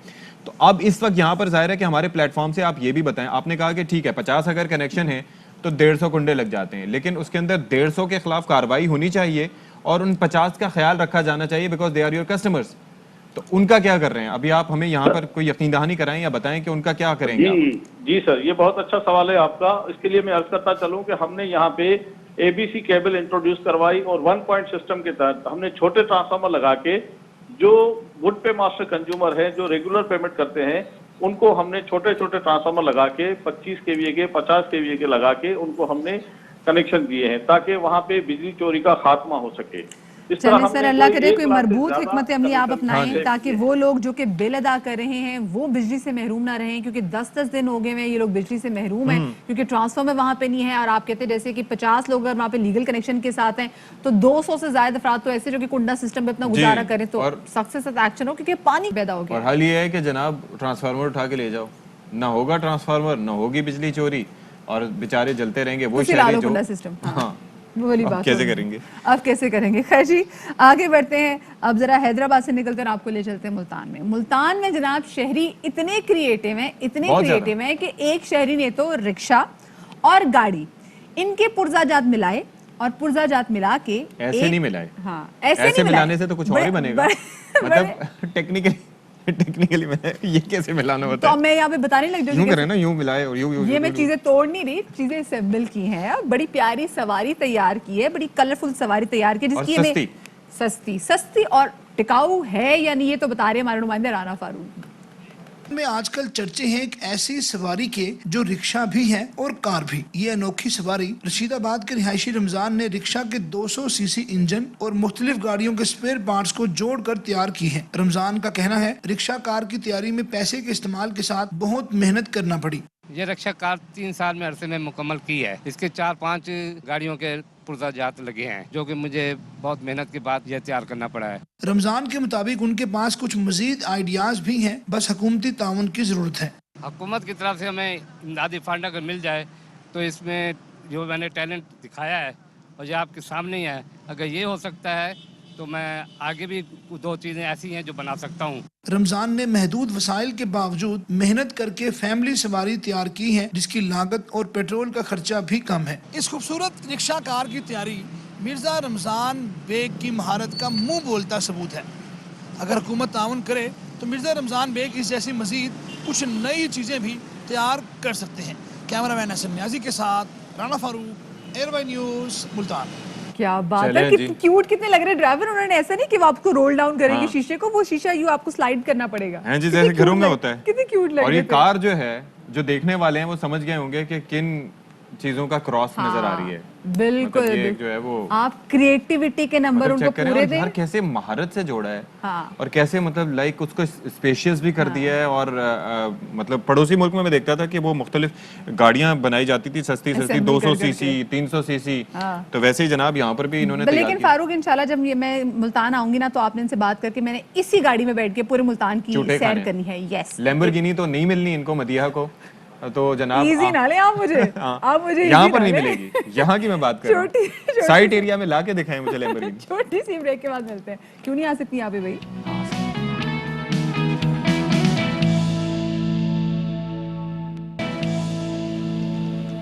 जी जनाब, तो अब एक और अहम मामले पे हम बात करने जा रहे हैं। माहौलियात एक बड़ा मसला है और माहौल हर गुजरते दिन के साथ एनवायरनमेंट पर असरात मुरतब हो रहे हैं। उनमें कई असरात हैं जनाब, पोल्यूशन के असरात हैं, ग्रीन हाउस गैसेस के अखराज की वजह से जो असरात होते हैं, तो उससे जनाब हमारी ओजोन लेयर भी बड़ी उस पर इफेक्ट होता है। हमारी जो कंटेमिनेशंस हैं, कसाफतें हमारे माहौल में बहुत ज़्यादा बढ़ती जाती हैं और उससे अवेयरनेस बहुत ज़रूरी है। बिल्कुल जी, और इसी की अवेयरनेस के लिए कल यानी कि 5 जून को माहौलियात का आलमी दिन मनाया जा रहा है और वज़ीर-ए-आज़म इमरान खान साहब का कहना है कि बड़े बड़े ममालिक अब भी ग्लोबल वार्मिंग को संजीदा नहीं ले रहे और माहौल की बेहतरी के लिए इक़दामात में पाकिस्तान लीड लेगा जी बिल्कुल। और इसके साथ साथ ग्रीन फाइनेंसिंग में जिद्दत से मुतालिक तकरीब हुई। इससे खिताब में वज़ीर-ए-आज़म ने कहा कि 10 अरब दरख्त लगाने का हदफ पूरा करना है। ये बहुत ज़रूरी है कि हम नेशनल पार्क्स बढ़ाएं, दरख्त उगाएं, अर्बन फॉरेस्ट्री करें। पाकिस्तान में बड़ी खुशाइन चीज़ है कि पिछले 20 साल में मैंग्रोव्स की हमारी जो फॉरेस्ट हैं वो बढ़े हैं, जबकि हमारी सारी जो जितने पुराने भी जंगलात थे सारे तबाह हुए हैं पिछले 60-70 सालों में। मुझे याद है ग्लोबल वार्मिंग 20 साल पहले लोग बात करते थे, हंसते थे लोग उनके ऊपर। कई बड़े बड़े मुल्क इसके ऊपर इसको सीरियस नहीं लेते थे और अब ये पहली दफ़ा अवेयरनेस आई और ये स्पेशली अमेरिका में बाइडन एडमिनिस्ट्रेशन ने इन्होंने पहली दफ़ा इस तरफ सोचा है। जो पिछली एडमिनिस्ट्रेशन थी वो बिल्कुल इस तरफ सोच ही नहीं रही थी, जो एनवायरमेंटल डिग्रेडेशन दुनिया में हो रही है। तो हम इंशाल्लाह पाकिस्तान इसमें पूरी लीड लेगा। सो कल इंशाल्लाह माहौलियत का आलमी दिन मनाया जा रहा है और इस साल जो इसका टॉपिक है, जो इसकी थीम है वो है हीलिंग आवर अर्थ, यानी कि हमारी सेहतमंद या शफाफ जो है शफा बख्श ज़मीन। और ये दिन अक़वाम मुत्तहिदा के ज़ेर एहतमाम 1974 से मनाया जा रहा है और कहा जाता है कि सिर्फ सेहतमंद माहौलियाती निज़ाम के ज़रिए ही लोगों की रोज़ी रोटी बढ़ाई जा सकती है। बिल्कुल। और जनाब पेशावर की हम बात कर लेते हैं कि पाकिस्तान इस हवाले से क्या कर रहा है। बिलियन ट्री सोनामी मंसूबा आपके सामने है। इसके साथ साथ पेशावर के नवाफ में वाक़े गढ़ी चंदन का इलाका छांगा मांगा जंगल के नाम से मशहूर होने लगा है और वहाँ पर 6000 कनाल पर बिलियन ट्री मुहिम के तहत मसनूई जंगल कायम किया गया है। बिल्कुल जी, और सूबाई हुकूमत की काविशों के बाद पथरीले और ये जो बंजर ज़मीन है ये अब घना और आबाद जंगल में तब्दील हो गया। इसी हवाले से बात करने के लिए हमारे साथ मौजूद है पेशावर के ब्यूरो चीफ ज़ियाउल हक। ज़िया, बहुत शुक्रिया आपने सुबह सुबह में ज्वाइन किया। ज़िया, ज़रा हमें बताइएगा जो छांगा मांगा का जंगल है जो एक टाइम में बड़ी बंजर ज़मीन हुआ करती थी, अब हम देख रहे हैं आपके पीछे काफ़ी हरियाली आ गई है। जी, 3 चीज़ें जिसका आपने अभी जिक्र किया, एक तो माहौलियात के हवाले से पाकिस्तान लीड ले रहा है, रोज़गार के ज़राए पैदा हो रहे हैं और दूसरा ये ज़मीन जिसकी वजह से माहौलियात बेहतर हो रही है। और ये अगर ये घड़ी चंदन जहाँ पर मैं इस वक्त खड़ा हूँ, आज से 4-5 साल कबल ये बंजर ज़मीन थी, रेतीली ज़मीन थी। यहाँ पे सिर्फ ये मकामी लोग होते थे और यहाँ पर कोई ग्रास नहीं था। 4-5 साल के अंदर जो बिलियन ट्री सुनामी प्रोजेक्ट है उसके तहत यहाँ पे अब 32 लाख पौधे लग चुके हैं, दरख्त इसमें। और इसके अलावा जो है तो तकरीबन 60,000 जो है ये एरिया है जो पूरा वो इस जंगल का इसमें जंगल आबाद हो चुका है। और ये जो छांगा मांगा है, लाहौर का छांगा मांगा के 3 छांगा मांगों के बराबर है ये। और इसके अलावा यहाँ पे ये बताया जा रहा है कि कौन-कौन से दरख्त, अगर आप हमें थोड़ा सा मैन मेड जंगल, अगर आप हम थोड़ा सा दिखा सकें अपने कैमरामैन को कह के, तो यहाँ पर कौन कौन से दरख्त लगाए गए हैं? फलों के दरख्त भी हैं या फिर नॉर्मल जो है वो ट्रीज लगाए गए? जी, इस हवाले से हमारे साथ यहाँ पर प्रोजेक्ट डायरेक्टर हैं बिलियन ट्री मंसूबे के, से हम पूछते हैं कि यहाँ पर बताएं, थोड़ी सी इसकी वजाहत करें, कौन कौन से दरख्त लगाए गए हैं, कौन से पौधे लगाए गए हैं, किस किस्म की फिशेज यहाँ पर आ गई है। ये बिल्कुल जिस तरह आपने वजाहत की कि ये जब इस वक्त आपने 2014 में यहाँ काम शुरू किया था, उस वक्त ये सारी बंजर जगह थी, यहाँ पे सिर्फ ये ग्रेजिंग के लिए फ्री ग्रेजिंग होती थी। बामुश्किल हमने इन लोगों को मुतमईन किया, उनकी विलेज डेवलपमेंट कमेटी बनाई और इस जगह जहाँ पे आज खड़े हैं आप, इंशाल्लाह ये जो 5 साल की हमारी जो काविश है बिलियन ट्री की, अब ये तनावर दरख्त बन चुके हैं और इसमें हमने 12 किस्म के दरख्त लगाए हैं जो मकामी तौर पे जहाँ उगते हैं उन्हीं दरख्तों को लगाया है, जिसमें बेर है, शीशम है, पलोसा है, यूकलिप्टस है, वाइबर्नम है और ओलियंडर है इस तरह के हमने 12 किस्म के किकर है और वो पौधे जो जहाँ पे लग सकते हैं, जो पहले तो लगे हुए थे, वो लगाए। यहाँ से इन्वायरमेंट पे कितना असर पड़ा है? सर इन्वायरमेंट पे आज जून की 4 तारीख है, आप और मैंने वेस्ट कोट भी पहने हुए इस जगह पे खड़े हैं और हमें ये गर्मी का कोई एहसास नहीं हो रहा है। अगर कंपेरेटिवली में अगर पेशावर में हम खुली जगह पे जाएं और इस शजरकारी में जाएं तो मोर और लेस 4 डिग्री 2 से 4 डिग्री का फ़र्क आता है। और इस जंगल के लगने की वजह से कितने लोगों को रोज़गार के ज़राए मिले हैं, कितने लोगों को तुम बेहतर हुई है? सर ओवरऑल अगर आप केपी की बात करें तो वो तो बहुत ज़्यादा मोर देन 5 लाख लोगों को इनडायरेक्ट रोज़गार मिलें और 25,000 लोगों को डायरेक्ट रोज़गार मिलें। अगर मैं स्पेसिफिक जिस जगह पे हम खड़े हैं, ये 60,000 कनाल पे, जहाँ पे हमने 60,000 कनाल की जो जगह है जहाँ पे हमने 32 लाख पौधे लगाए हैं, इनमें 50 चौकीदार हमने परमानेंट रखे हुए हैं जिनको 6 साल से 15,000 रुपये पर मंथ के हिसाब से मिल रहे हैं। बल्कि रोजगार हम ये देख रहे हैं कि यहाँ पर क्योंकि जिस तरीके से ये बिलियन ट्री सुनामी के पूरे मुहिम को आगे लेके चल रहे हैं तो इससे ग्लोबल वार्मिंग भी जो है ना वो काफ़ी कम बिलाशुबा। और आप देखें कि वो बता रहे थे वहाँ पर प्रोजेक्ट डायरेक्टर के 4 डिग्रीज का फर्क आया है। आप जरा सोचें, और ये अभी पौधे छोटे हैं, दरख्त में तब्दील हो रहे हैं और आहिस्ता आहिस्ता ये जब दरख्त बड़े होंगे तो जाहिर है कि उसका इम्पैक्ट कितना पॉजिटिव होगा हमारी नेचर पे। बिल्कुल जी।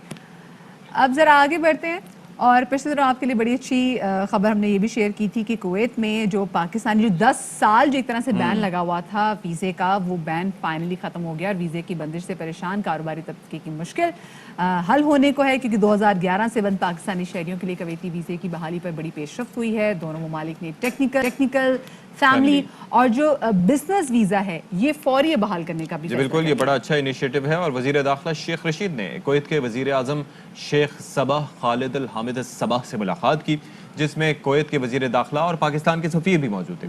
और इस हवाले से एक एलामिया जारी किया गया जिसमें पाकिस्तानी वर्कर्स को मुआहिदे के मुताबिक कुवैत का वीज़ा जारी करने का भी फैसला हुआ है, जबकि खलीजी ममालिक में रहने वाले पाकिस्तानी ऑनलाइन वीज़ा लेकर कुवैत जा सकेंगे। बिल्कुल जी। और इसी हवाले से मजीद बात करने के लिए हमारे साथ मौजूद है मोहम्मद उस्मान, जो कि chairman Pakistan overseas employment promoters association के हैं।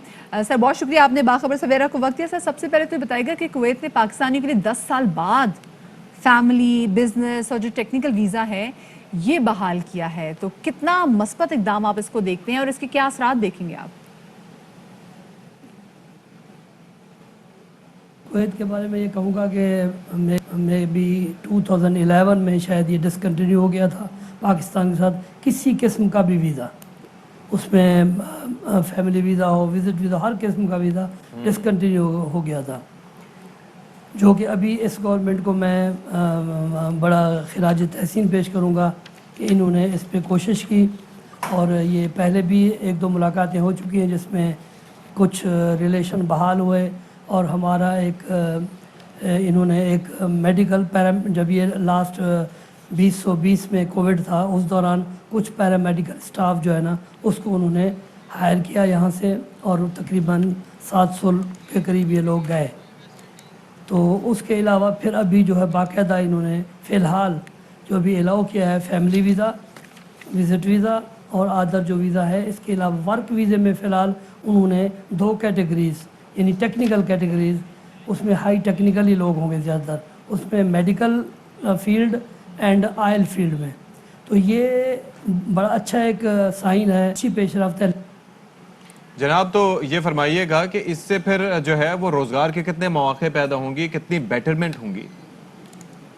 जितना भी वर्क फोर्स पाकिस्तान से बाहर जाती है, और तकरीबन मेरे ख्याल में आज से 3-4 साल पहले तकरीबन 9 लाख के करीब लोग गए, फिर ये लास्ट ईयर तो कोविड आ गया, इसमें मिडल ईस्ट यानी गल्फ़ GCC कंट्रीज़ टॉप पे है, इसमें सऊदी अरबिया हब है मेन, इसके बाद अदर कंट्रीज़ हैं, UAE है और कंट्रीज़ हैं। तो कुवैत चूँकि हमारा सेक्टर बंद था, अगर ये वर्क फोर्स दूसरा वीज़ा बहाल कर देते हैं, लेबर और सेमी स्किल्ड लेबर या नॉन स्किल्ड लेबर, उसमें ये एक बहुत बड़ी मार्केट हमारे लिए साबित होगी पाकिस्तानी वर्क फोर्स के लिए, जो मैन पावर एक्सपोर्ट। जी बहुत शुक्रिया जी, हम मौजूद थे और बड़ा अच्छा इकदाम है। और आप ये सोचें कि इससे कुवैत की करेंसी बड़ी स्ट्रॉन्ग है, तो पाकिस्तान में तरसीलात भी आएंगी तो उससे भी हमारी इकोनॉमी बूस्ट होगी। बल्कि और मजीद आपको ना रोजगार के मौके मिलेंगे। यहाँ पर वक्त हो गया आपसे इजाजत लेने का, अपना बहुत सारा ख्याल रखिएगा, शाद रहिए, आबाद रहिए and have a great weekend ahead. अल्लाह हाफिज़। अल्लाह हाफिज़।